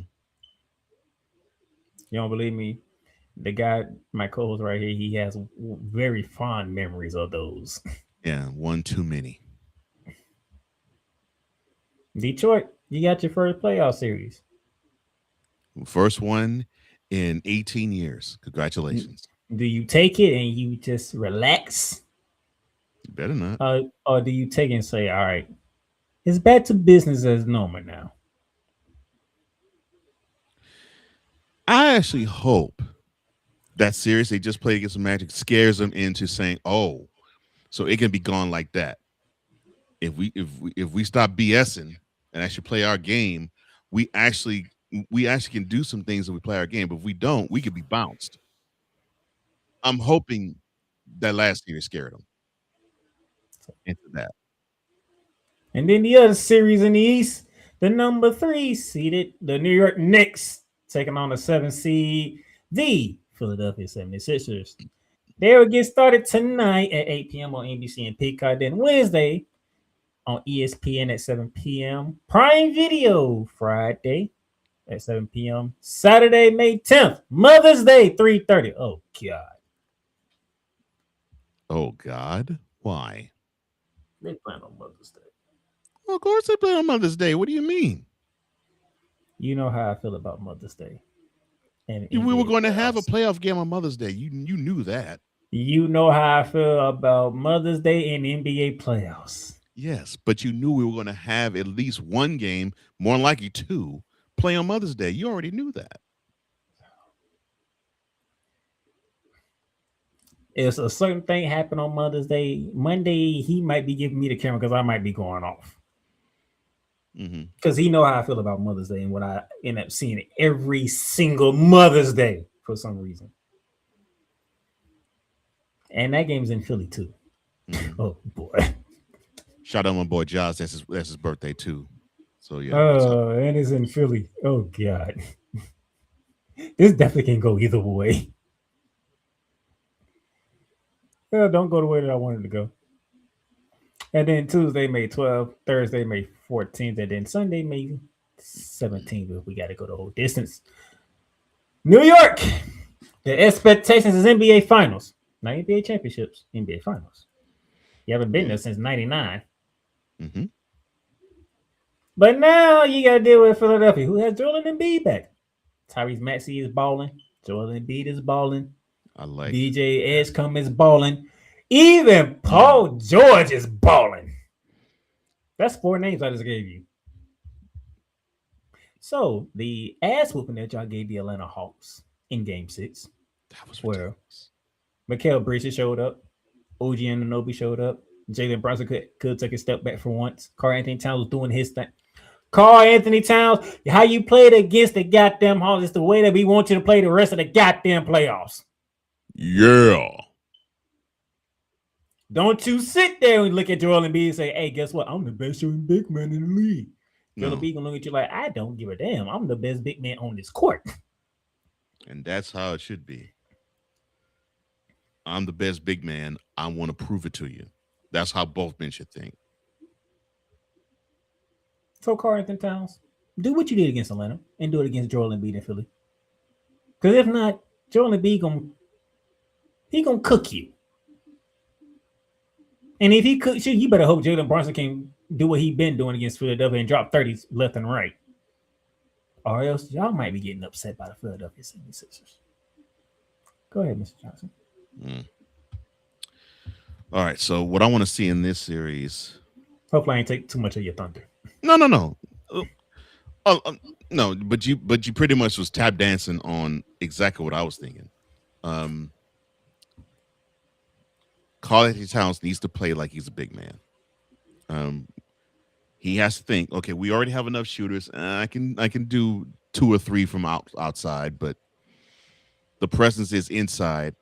And in this series, it's paramount for it to be inside because you got set what Joel Embiid can do. Because I have no issue with Jalen Brunson. The dude can boogie, and dude will give you some points. This series will come down to the others. The others need to step up. Whether it's Mikal Bridges or Josh Hart for the Knicks or Edgecombe, and others for the 76ers. The others are going to have a big role in this. And, of course, then you have to cross your fingers and pray that Joel Embiid doesn't go down with an injury. And I wish I was joking. I'm being serious with that. Tyrese Maxey is balling. I'm glad that he now is basically saying, I got to have a presence here, and I'm going to make my presence felt. And if Edgecombe can actually have the big-time games he had in the last series and this one, the Knicks will be in trouble. They'll be in deep trouble. To the west, to the west, to the west, to the west we go.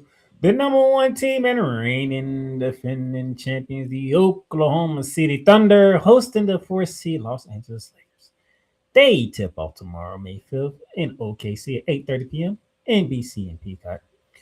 Game 2 will be Thursday, 9:30 on Prime Video. Saturday, May 9th in LA, 8:30 ABC. Monday, May 11th, 10:30 p.m. Prime Video. And then you have Wednesday, Saturday, and Monday, which is May 13th, May 16th, and May 18th. All right, Mr. Johnson, the team that you have religiously called the best team in the league against the team that you cannot wait to clown. Oh, and I'm gonna clown them at the end of this series. And and this isn't bias. The key to win this series for the Lakers is they have to play they have to punch above their weight class. They're dealing with a team that is younger, that is hungrier, and that is more talented all roster long than they are. So the Lakers are going to have to do old school style. They're going to have to lean on a little bit. They're going to have to take a couple cheap shots. They're going to have to make it physical. They're going to have to make the game ugly. That's the only way that they can actually stand a chance of beating the Thunder. Make the game ugly. Take the air out of the ball. Slow it down. Slow them down. Slow the pace down. Because they don't have it athletically. And the best player that the Lakers have, which happens to be LeBron James right now, well, he's 41 years of age. He's not going to be able to run up and down the court and give you 40 points every game like he used to 10 to 15 years ago. Now, the key for the Thunder, just keep doing what you are doing. You're the deepest team in the league. You're tall as I don't know what. And SGA is to the point where he lets the game come to him. And he dictates how you're going to get beat. If you're going to take away scoring, he'll probably pass more. If you take away the passing, he'll score more.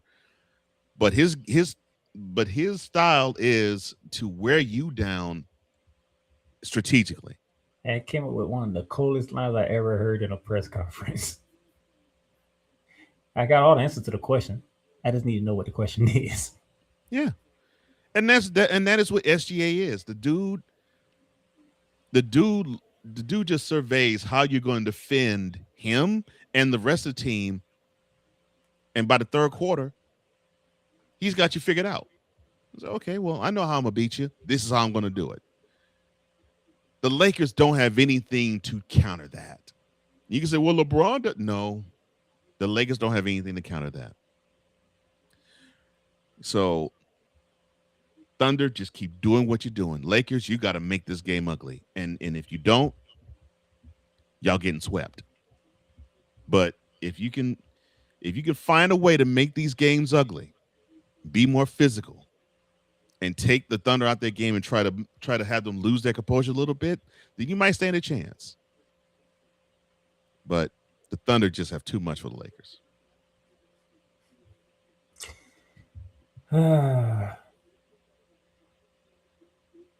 Sometimes I hate when I'm not biased. Because, I would love to see the Thunder that sweep the Lakers. I would too. I don't think they're going to, but I would love to see it. But I'm not going to be biased. And I'm going to go just a tad deeper than my co-host.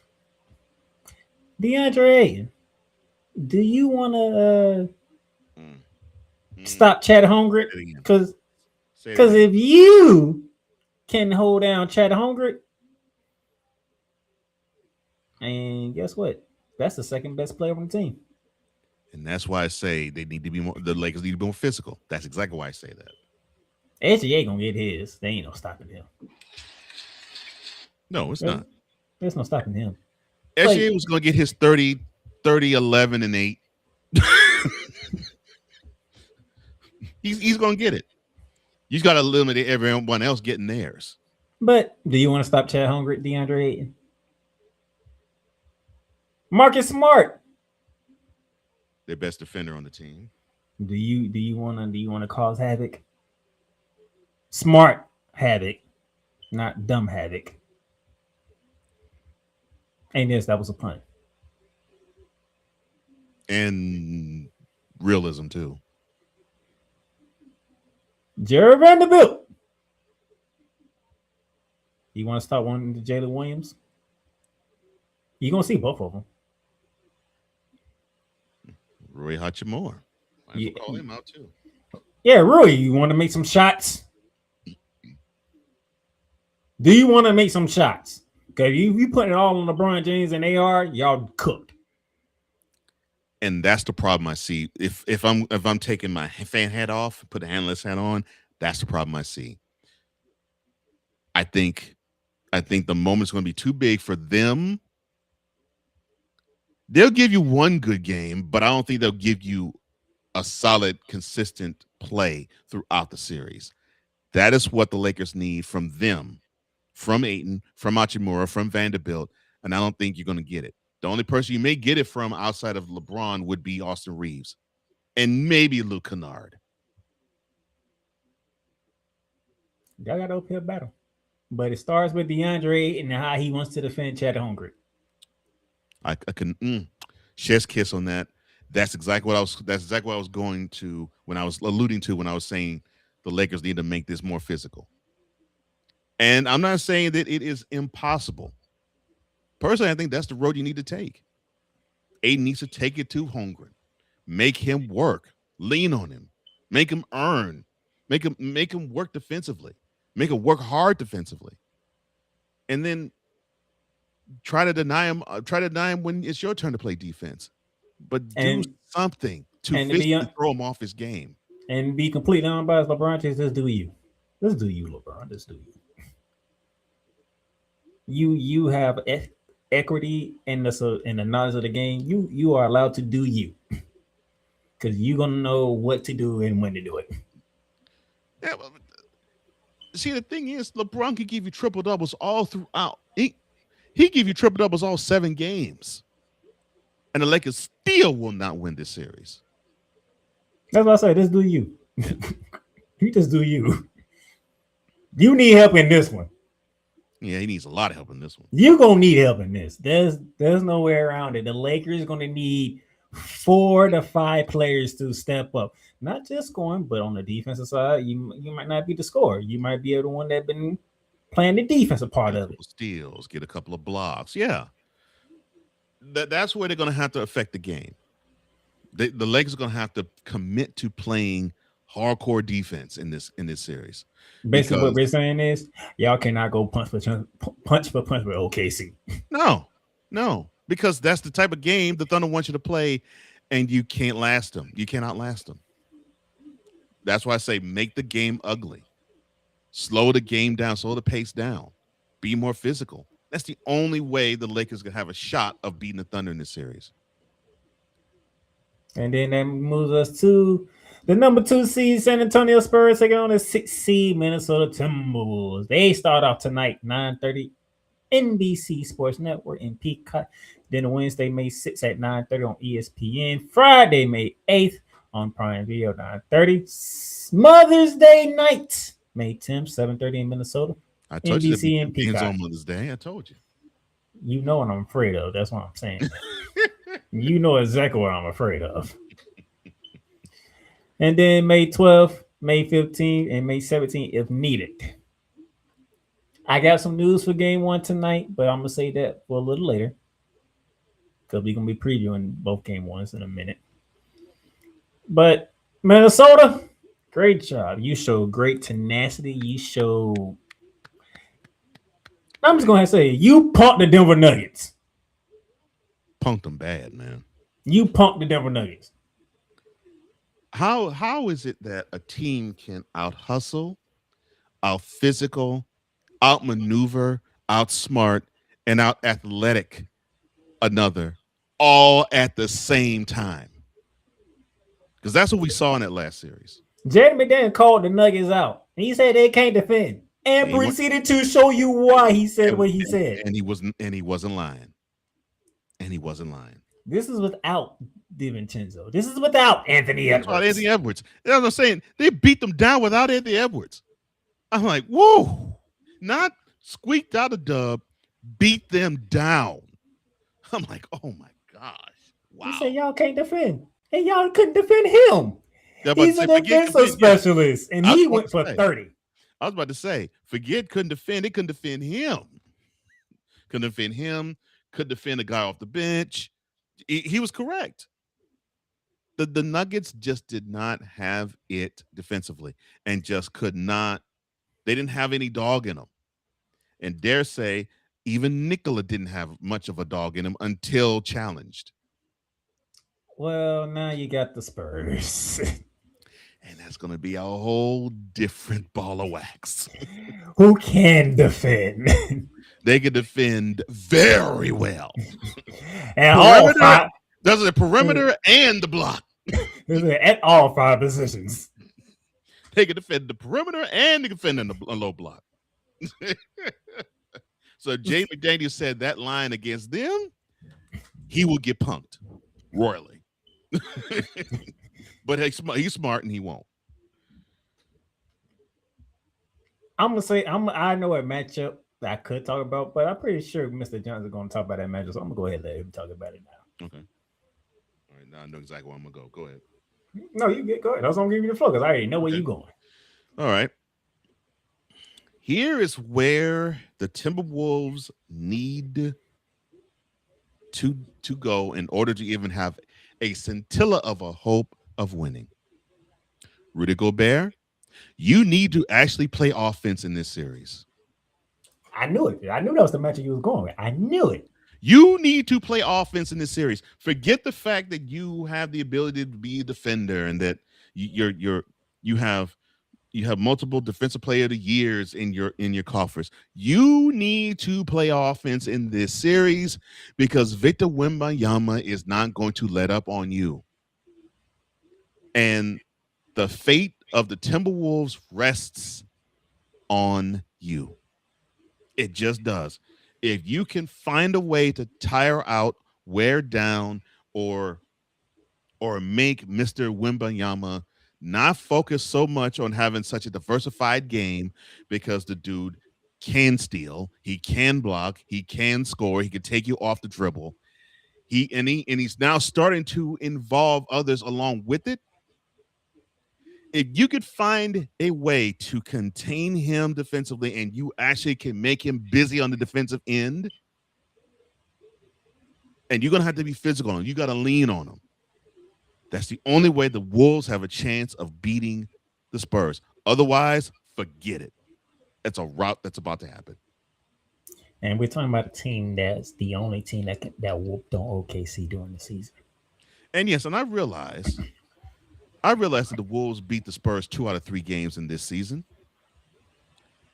But you got to understand, you're talking to a man who witnessed in 2018 the Rockets beat the Warriors 2 out of 3 games in the series, in their season series. But when it came to the playoffs, who you talking about? Now, 8 years later, you ain't talking about the Rockets. Talk about the Warriors winning them chips and winning that chip in particular. Same thing. I mean, you have the Spurs, who actually have home court in this series, and they're playing like they have a point to prove. Wembanyama's playing like he has a point to prove too. And guess what? It's gonna be Robin or Robbins around him. One night, De'Aaron Fox goes in. Yeah, I was about to tee it up for you. And you have someone in De'Aaron Fox who wants to prove that he is a baller in this league and he's a difference maker. He has a point to prove in this series. Oh, it's not De'Aaron Fox night. Oh, it's Stephon Castle's night. Great. Oh, it's not Stephon Castle's night. Oh, it's Devin Vass's night. Yeah, this team is so diversified. It's gonna be Robbins around Wembanyama. It is sickening how diverse this team is. They don't care who gets the glory. No, as long as they get it. As long as the whole team gets it, that's all they care about. And that's dangerous. You want to know why they able to match up well with the Thunder? Because they play just like the goddamn Thunder. Yeah. Except their superstar is actually the biggest one on the court. Literally.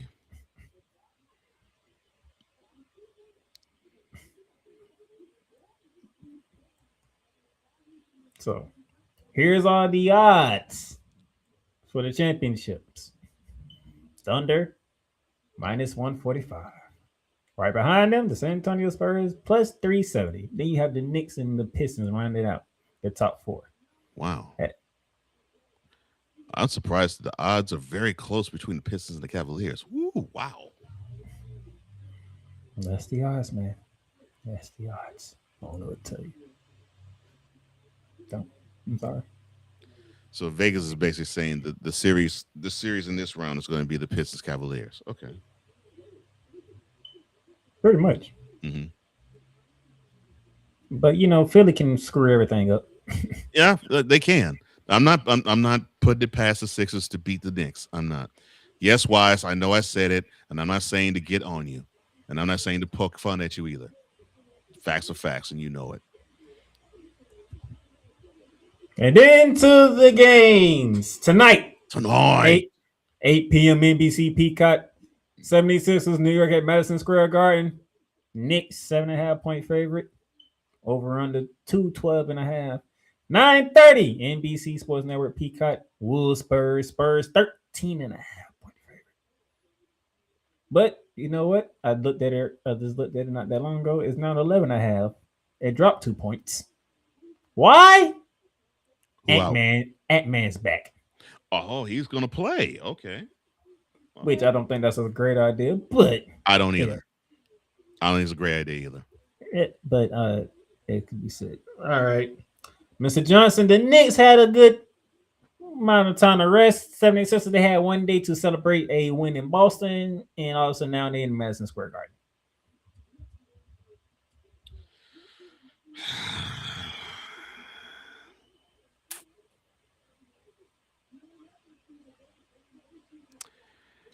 How can I say this? I'm sensing a hangover from the Knicks. It's about to happen. And the reason why I say it is that closeout game in Atlanta, them dudes basically checked out in the second quarter and could have, because they were stomping about 40 in the second quarter. But I'm sensing a slight hangover. But I think what's going to help them in this game tonight is I think the crowd's going to push them. Because you said it, the expectation of the Knicks is to be in the NBA Finals. So they ain't settling. And I think that's the help that they're going to need. They're actually going to need to ride that emotional wave to actually get the job done tonight. Because the Sixers, they're riding real high. I mean, they forget the fact that it's the Sixers that kicked out the Celtics. You have Joel Embiid for the first time actually saying, this is my nemesis, and I got them out the paint. Got that monkey off his back. Got the monkey off his back. And normally when you have the proverbial monkey thrown off his back, you tend to think, okay, things are cool. I think, I'm gonna rest on this dub for a minute. And the beauty about the NBA playoffs is that it does not give you time to rest on those laurels. So I think the Knicks will take game one, but I can see a hangover from them. He has the Knicks winning game one. I too are going with the Knicks in game one. They had the rest. Jalen Brunson didn't have to spend much energy in game 6 because everybody else showed up for once. Mm-hmm. And I think that helps right there. Jalen Brunson, he didn't have to do much in the closeout game. And now he can step up and be his brilliant self. He didn't even have to be brilliant in Atlanta. He can be his brilliant self tonight. That's game one in the East. Game one in the West. Spurs, Wolves. Even though Ant-Man's back, I got San Antonio. Until I see differently, I ain't even picking the Spurs.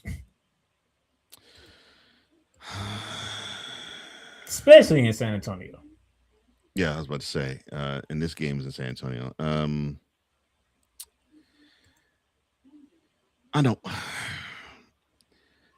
I don't want to say the Wolves stand no chance, but I think they stand little chance in this game for sure. Yeah, how Lee Costa said, they got 2 chances, sweetheart. Slim and none. Slim and none.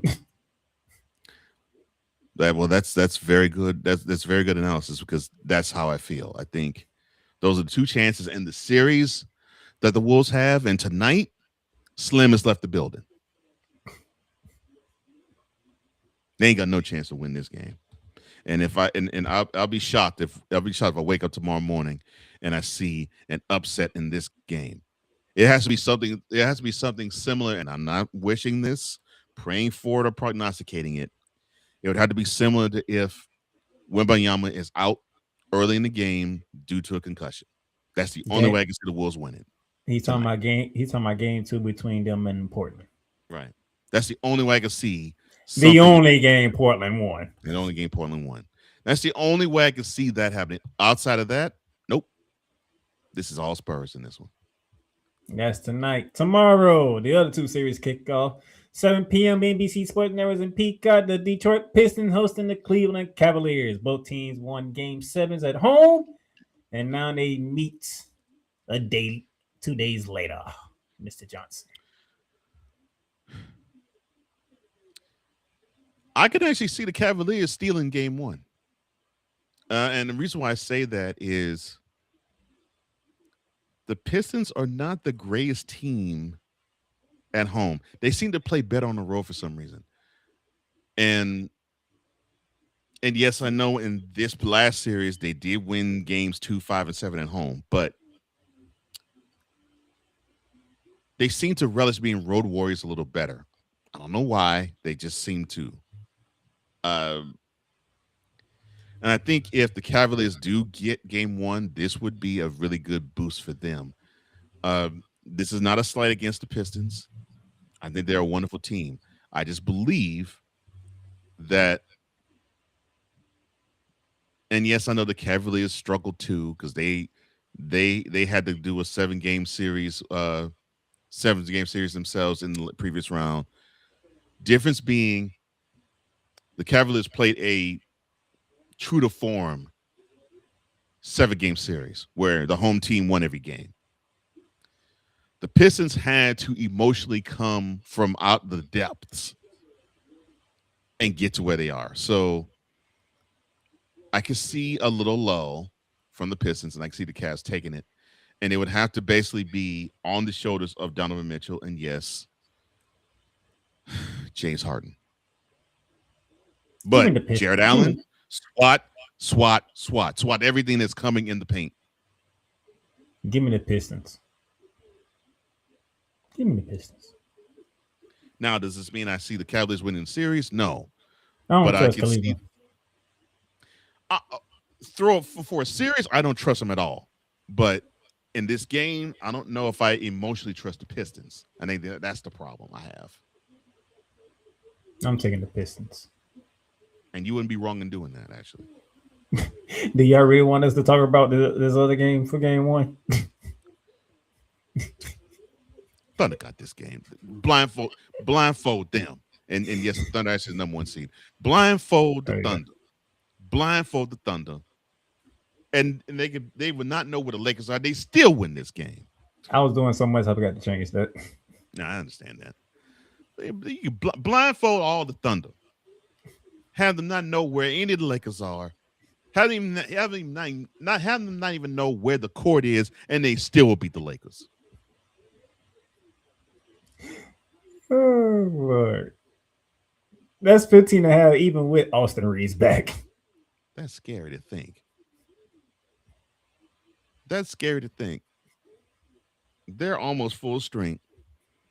And Vegas still thinks OKC is going to whoop them by 15.5. Woo, man. Yeah. That's it for this.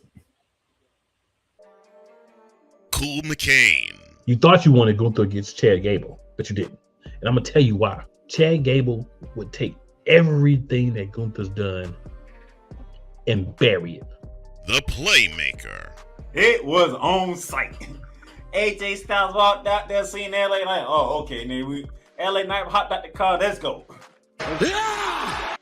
Break down everything in TNA, AEW, and all of the WWE programming. Join these two kings, monarchs of wrestling, live every Monday at 6:30 p.m. Eastern, 5:30 p.m. Central on the Playmakerz Sports Talk YouTube channel.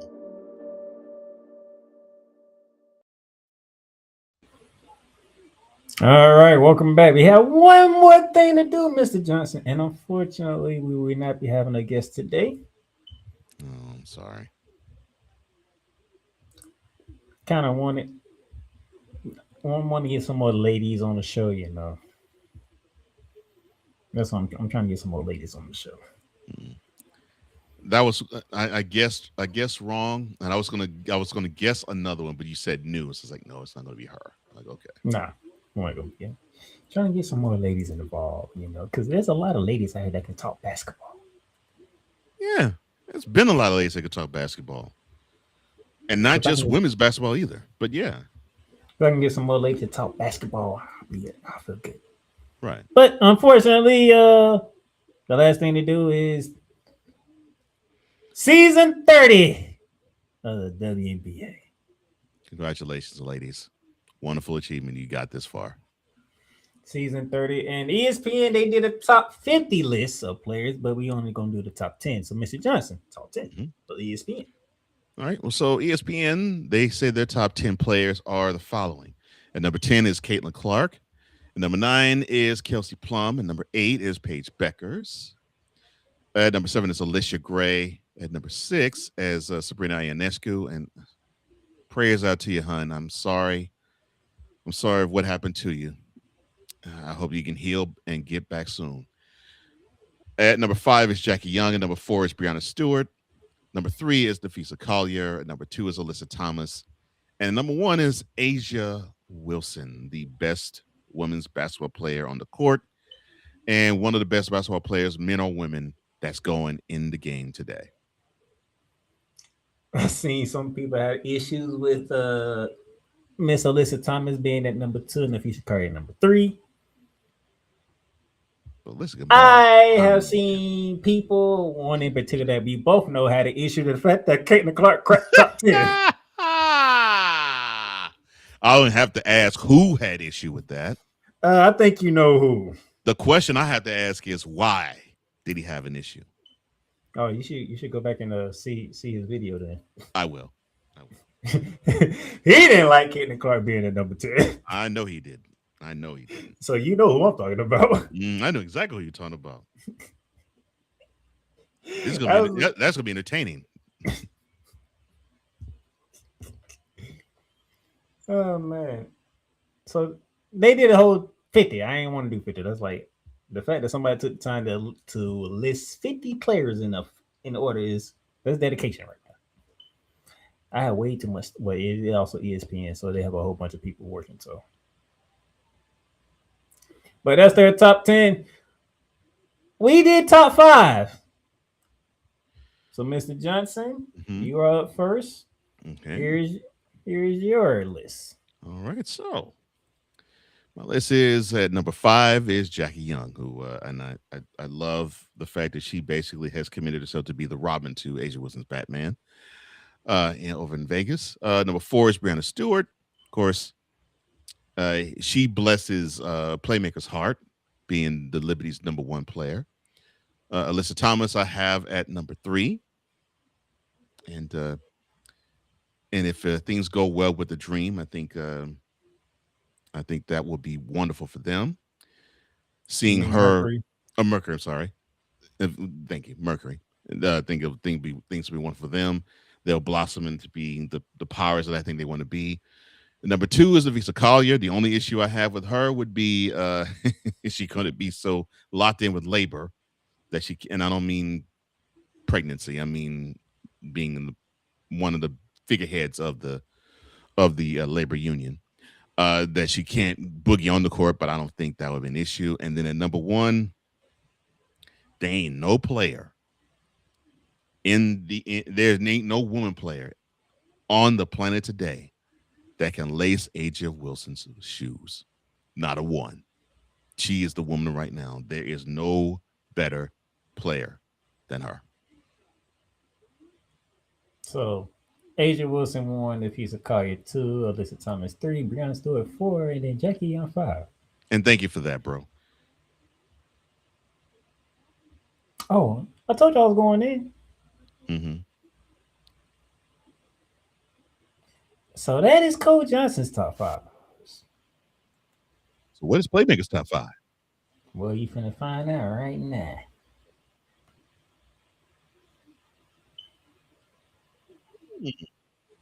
My in there. Okay. All right. My top 5 goes like this, if I can get the screen right. Of course, A'ja Wilson number 1. Come on, like everybody who knows the game of basketball would not argue the fact who's the best player in the game. That is A'ja Wilson. No qualms about it. Ain't no question about that. 2 through 4, you can put in any order. It's just how you feel about it. Nafisa Carr's number 2. Brianna Stewart 3. I agree with that. I 100% agree with that. Yeah. There's no debate of the top 4 whatsoever. It's what order you want to put them in after A'ja Wilson. You said the gap between them and 1 is wide, but yes, I agree. 2 through 4, you can put in any order you want to put it in, as long as it's them 3. I agree with you. I agree with you on that. 100. I 100% agree with you there. ESPN had Jackie Young at number 5. Cole Johnson had Jackie Young. I had him at Jackie Young 5 too. Guess who's finished 4th in the MVP race last year? Yeah, you're right. I gotta pay attention to a little more of Alicia Gray's game, and that's a good that's some good analysis by you, bro. How many people know that Alicia Gray was the 4th runner-up in the MVP category last year? Yeah, she can ball. There's no question about that. She can ball. I could have went with Jackie Young. I could have went with Sabrina Ionescu if I wanted to be a homer. And you couldn't really argue me about it because what you gonna say? Yeah. Yeah, Jackie Young's a great all-around player. And is there a shot she can't make? Sabrina light up a scoreboard. But I'm like, how many people actually pay attention to the race and know that Alicia Gray was the 4th one on that list?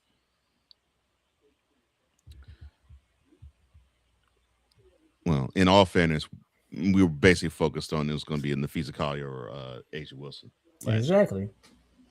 Alicia Gray, you're in my top 5. You're in my top 5.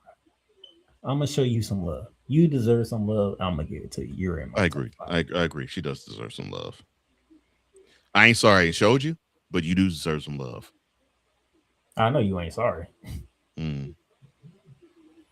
So that is my top 5. Cole Johnson, he goes to his top. Oh, before I do that, here's the MVP odds. MVP odds. Go ahead, Mr. Johnson. I'll let you have this slide. All right. So, I mean, I can laugh. Oh, hold on. Before you do that, and yes, these odds was provided by Hard Rock Bet. So yes, shout out to Hard Rock Bet. All right. Well, I am not surprised that the number 1 player that's gotten the best odds to win MVP is the cash cow of the WNBA, the one that a friend of ours has already crowned the queen of the game, Caitlin Clark. I still laugh at that, though, because I still think her game needs to grow just a wee bit more to get to those levels. Because to me, it's still A'ja Wilson's, Nafisa Collier's, and Brianna Stewart's world. It still is to me. And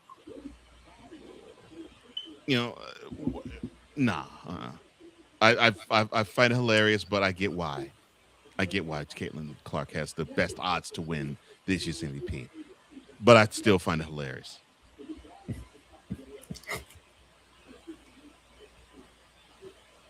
A'ja Wilson number 2, Nafisa Collier number 3, Brianna Stewart number 4, Sabrina Ionescu 5, Paige Beckers and Alyssa Thomas have the same odds.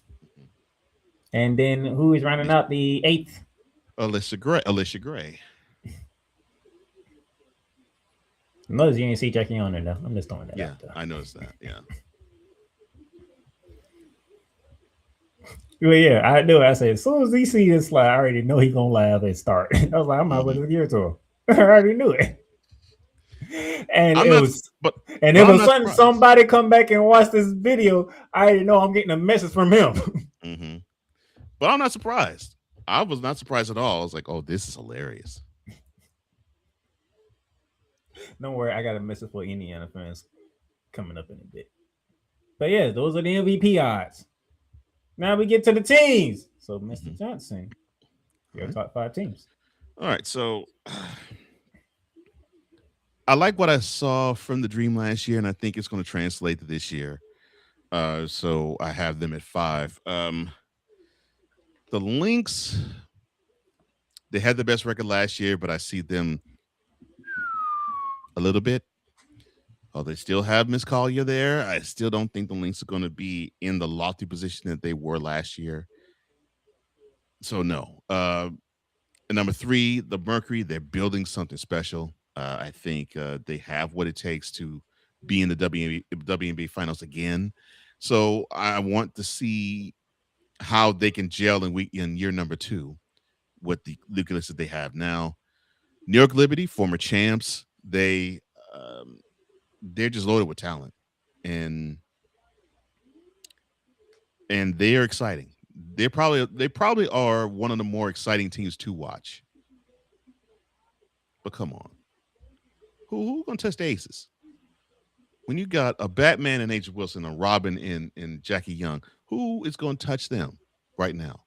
And they're both in their primes. Who going to touch them? Name me a team that's going to touch them. I mean, it was to the point where this team last year was just circling the drain. And then Agent Wilson basically gave a Tim Tebow type of speech, and they ran the table the rest of the way.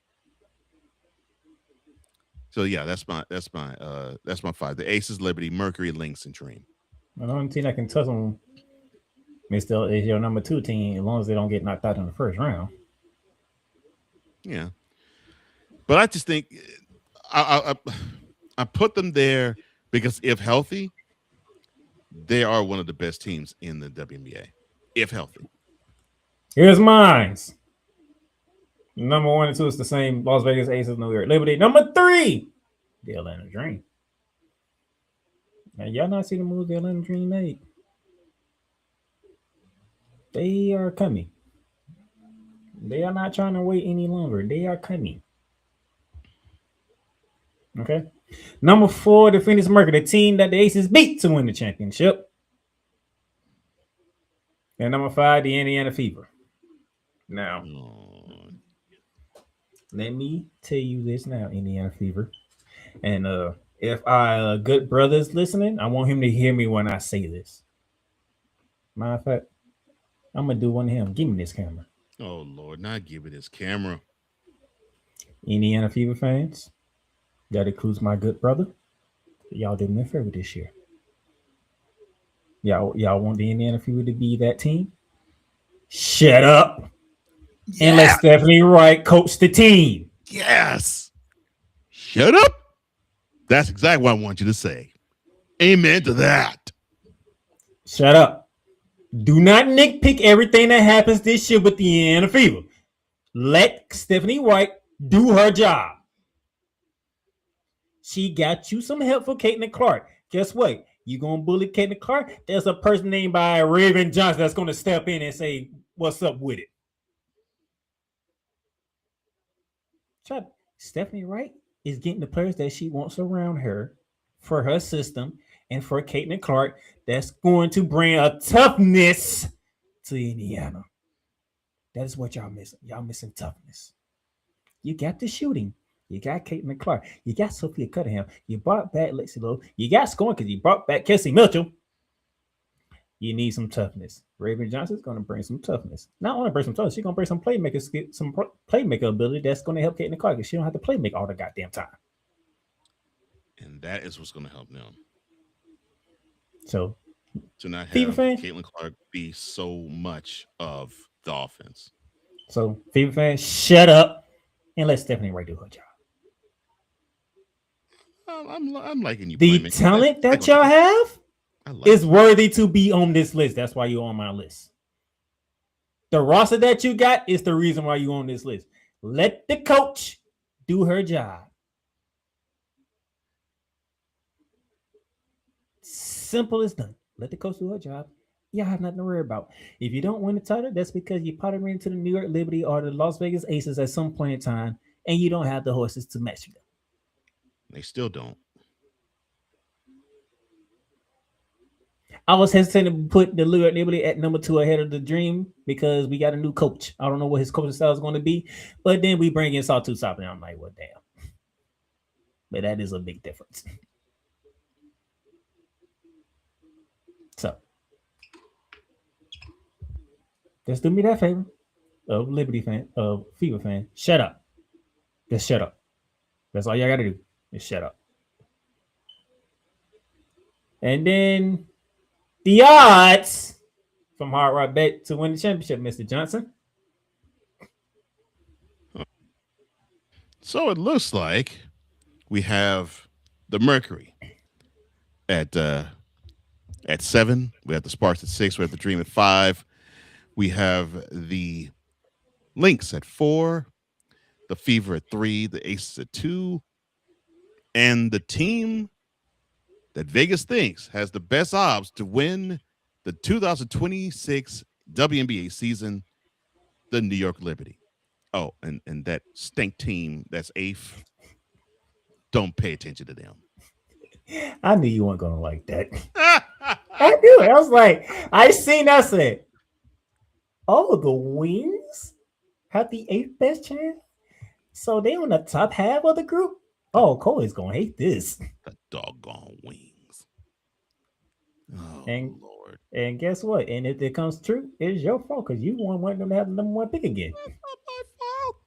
You want them to have number 1 pick again, and they said, okay, Coach Johnson wants to have number 1 pick again. We got the number 1 pick again. I wanted that number 1 pick and flub it up. And that's what they didn't do. I know they didn't do that. Like, see, your biasness clouds your judgment. And again, I do love Dallas, and I have wonderful friends who live there, and I love the city. I do. Basically, it is about fan bases that are rose-colored glasses in terms of their fandom, and they can be harsh toward a person like me. So basically, I just tell them to stick it. Yeah, but you have to admit your biasness clouded your judgment on this one. No, it didn't. No, I didn't. They got They had the number 1 draft pick in 2025. They stuck up the joint and had the number one pick in 2026. So my bias didn't cloud no judgment. They sucked. And if they don't have the number 1 pick, and they don't have the number 1 pick this year, well, then I hope that they get destroyed before they get to the playoffs. That's what you should have said last year. That's my point. Be somewhat all right. Just don't get the number 1 pick. That's the whole point. Be like the Pittsburgh Steelers. Always in the middle. Always in the middle. Always in the middle. You can't go low to get high. Oh and you can't get high to get low. You just stuck in the middle. That's what you should have said, but you didn't. You wanted to get number 1 pick. They got number 1 pick now. Oh my gosh.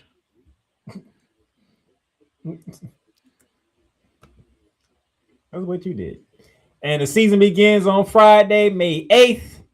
We begin with the Washington Mystics and the debut of the Toronto Temple, 7:30 p.m. on Ion Television. All 3 games on Ion Television, by the way. Also at 7:30, the once was one of the fierce competitive rivalries in the WNBA. Now is a shell of itself because the Kinetic Suns, they are in Barclays to take on the New York Liberty. And then the Golden State Valkyries begin season 2 in Seattle as the debut of Fly J. Johnson begins for the Seattle Storm, 10 p.m. on Ion Television. Mr. Johnson, at the top, you see who's favorite by how much, and at the bottom, you see the over/under. So, yes, it's amazing that in their first ever WNBA game, the Tempo are favored. Their very first game, they're favored. That is interesting. And to me, I think that's an insult to the Mystics in my estimation. I'm like, wow, really? Wow, okay. Yes, with the other two games, the Storm are very disappointing to me. And I think that their disappointment will continue. The Valkyries, they proved last year they ain't your mama's expansion team. And the Liberty, they should dog walk the Sun. Dog walk them. Now, if this game takes place when this game takes place next year, I won't be rooting for the Liberty. Yeah, it'll be a rivalry between me and him, I will say. Yes, it will be. And a rivalry that was not in my favor the first go around. I was about to say, a rivalry that, it actually goes to the beginning of the league, and he may turn the tables when this rivalry resumes. I hope so. But it won't be to the degree that it started. No, that's for sure. No, it won't be. But some measure of retribution would be asked for. Mm-hmm. All three games will be on Ion Television, so have fun choosing between Tempo and New York for which games to watch. Yeah, in the world. Okay, I ain't gonna ask. You already know. This is the beginning of the season, so you already know it's gonna be the entire season for this. So you want to start now, or you want to save it for later? Because you know you're gonna come right back to this. I'm gonna save it later because I know sometime this summer or late summer I'm gonna probably go off about this. That's Friday. Saturday. Saturday. Saturday. So you got the Wings traveling to the Midwest to play the Fever. The Fever, they are favored by 7.5. Over under is 175.5 points. The Aces, I'm sorry, that game is at 1 p.m. All times are Eastern. That would be on ABC. Later in that afternoon on ABC, the defending champion Aces, they will be on home court getting their rings in their ring ceremony before they begin their defense of their title against the visiting Phoenix Mercury, a team that's on the rise. But I think the Aces will show that Mercury have a ways to go. Now in the evening, when nobody watching but whoever is going to be in the stadium, the Lynx, they host the Dream, and the Dream actually is favored in this game. 8 p.m., 7 p.m. Local time, but 8 p.m. Eastern will be the tip-off there with the over under 157.5. And then at 9 p.m., the debut of the Portland Fire. They will host the Chicago Sky. An Angel Reese-less Chicago Sky. They're favored by 3.5. The over-under is 158.5. I won't be surprised if that spread didn't go up. Yeah, smart asses. I'm thinking Chicago, you smart asses. Oh, I can't stand y'all. Mm-hmm. And the reason why I'm saying it because one, they released Haley Van Lith, and then they decided right after they released Haley Van Lith, Mr. Johnson, they brought in Natasha Cloud. You've been wanting her on the Liberty for I don't know how long. I said, goddamn Chicago Sky, they don't want me. They don't want to lose me as a fan. You assholes. You charity Ray Angel Reese, and then you bring in Skylar Diggins, Rakia Jackson, Dejanay Carroll. I'm like, damn Chicago. I want to hate y'all, but I can't. And then you finally release Haley Van Lith, and then you bring in Natasha Cloud.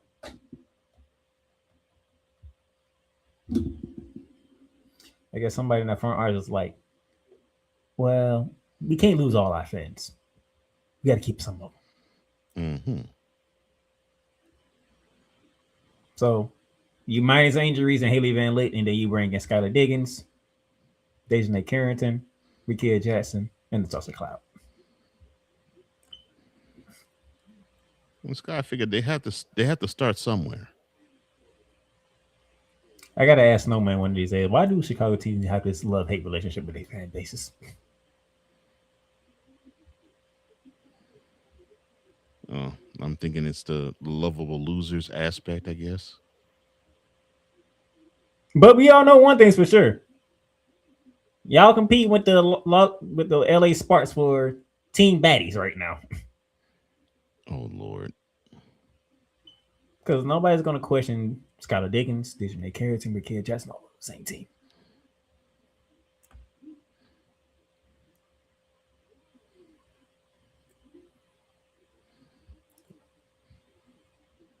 But season 30 is here. Yes. It begins Friday. Season 30 of the WNBA season. So right here, right now, on the record, Mr. Johnson. Mm-hmm. Your 2026 WNBA champion is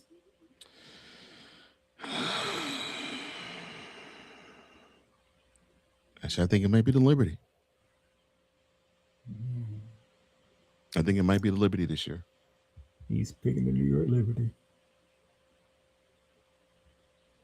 To show you I have no bias. I think they're good enough.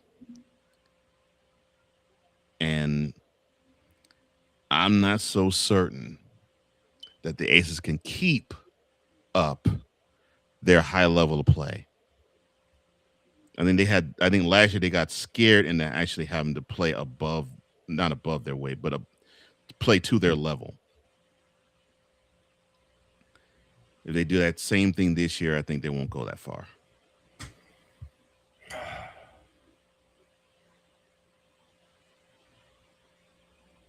No, this one's hard for me because the saying that we always say, to be the champ, you got to beat the champ. So the Aces are the champs, so you got to beat them to give yourself a chance to be a champs. That's correct. But yes, my New York Liberty probably, even though the Dream did what they did and Chicago did what they did, there probably no bigger acquisition that made this offseason but the Liberty when they bring in Saltu Sabali to pair with Sabrina Ionescu, Brianna Stewart, and Dry Jones, who is still with the New York Liberty. That's an awesome pickup for them. You kept your main three, and then you bring in Saltu Sabali. Now we had to lose the Tulsa Clyde in the midst of it, but hey. And we bring back Belijah Naney Hamilton now. She's now no longer injured. She's actually able to play. So our defensive stalwart is back on the team. It's gonna take time for this team to gel, especially with a new coach. But Vegas is picking the Liberty. My co-host is picking the Liberty.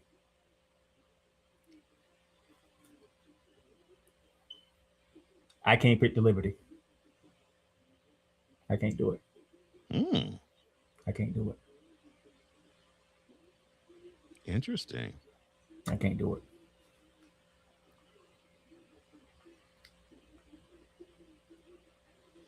I'm going to pick the Aces this year with a caveat.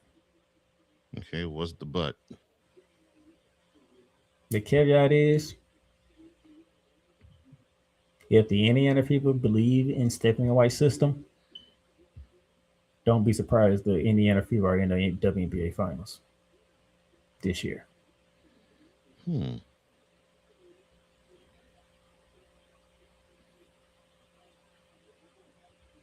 I'm going on record now. Next year, I'm picking Indiana to win the whole thing.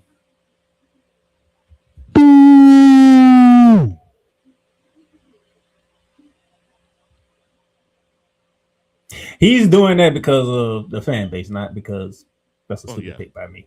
No. I understand why he would do it, because they are the team that captures the most interest in the WNBA fan base. And the sooner they're successful, the more insufferable their fan base will get. It is contingent that you fan base shut the hell up and let Stephanie do her damn job. If you don't let Stephanie do her job, Indiana would not win a championship.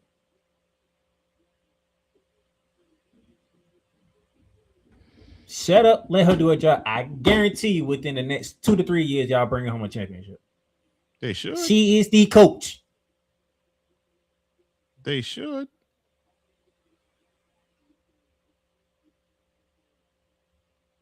And I am telling you this. I do not want to see Indiana win a championship, but I am not stupid. If Stephanie White is able to do what she wants to do, to coach the team the way she wants to coach the team, you can't beat Indiana. You just can't beat Indiana. But it's up to the fan bases in the front office to let Stephanie White do what she need to do. Because if y'all talking about firing Stephanie White after this season, y'all never gonna win a championship with Caitlin Clark. And that's what I want to see, but I don't think that's gonna happen.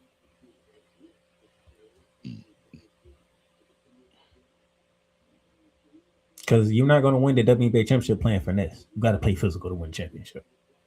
You want to get past the Aces, you got to be physical. You want to get past the Liberty, you're gonna have to be physical. So especially where the game's played now. Yeah, you got to be physical. You got the coach that loves physicality. That coach's physicality. You let her build a team with physicality, y'all will win the championship. Because Caitlin Clark is who she is. Whether you want to give her credit or not, she is who she is. Yeah.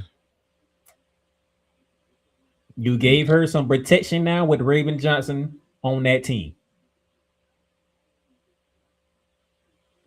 Let them put it together. You'll be seeing the championship in the near future, Indiana. You'll be seeing championship in the near future. And that's how we're going to close out this edition of Shooting the Lights Out. Thank y'all for tuning in. Thank y'all for watching. If you haven't subscribed to the Playmakerz Network YouTube channel, go ahead, subscribe, be a part of the 300 member club for the subscriptions.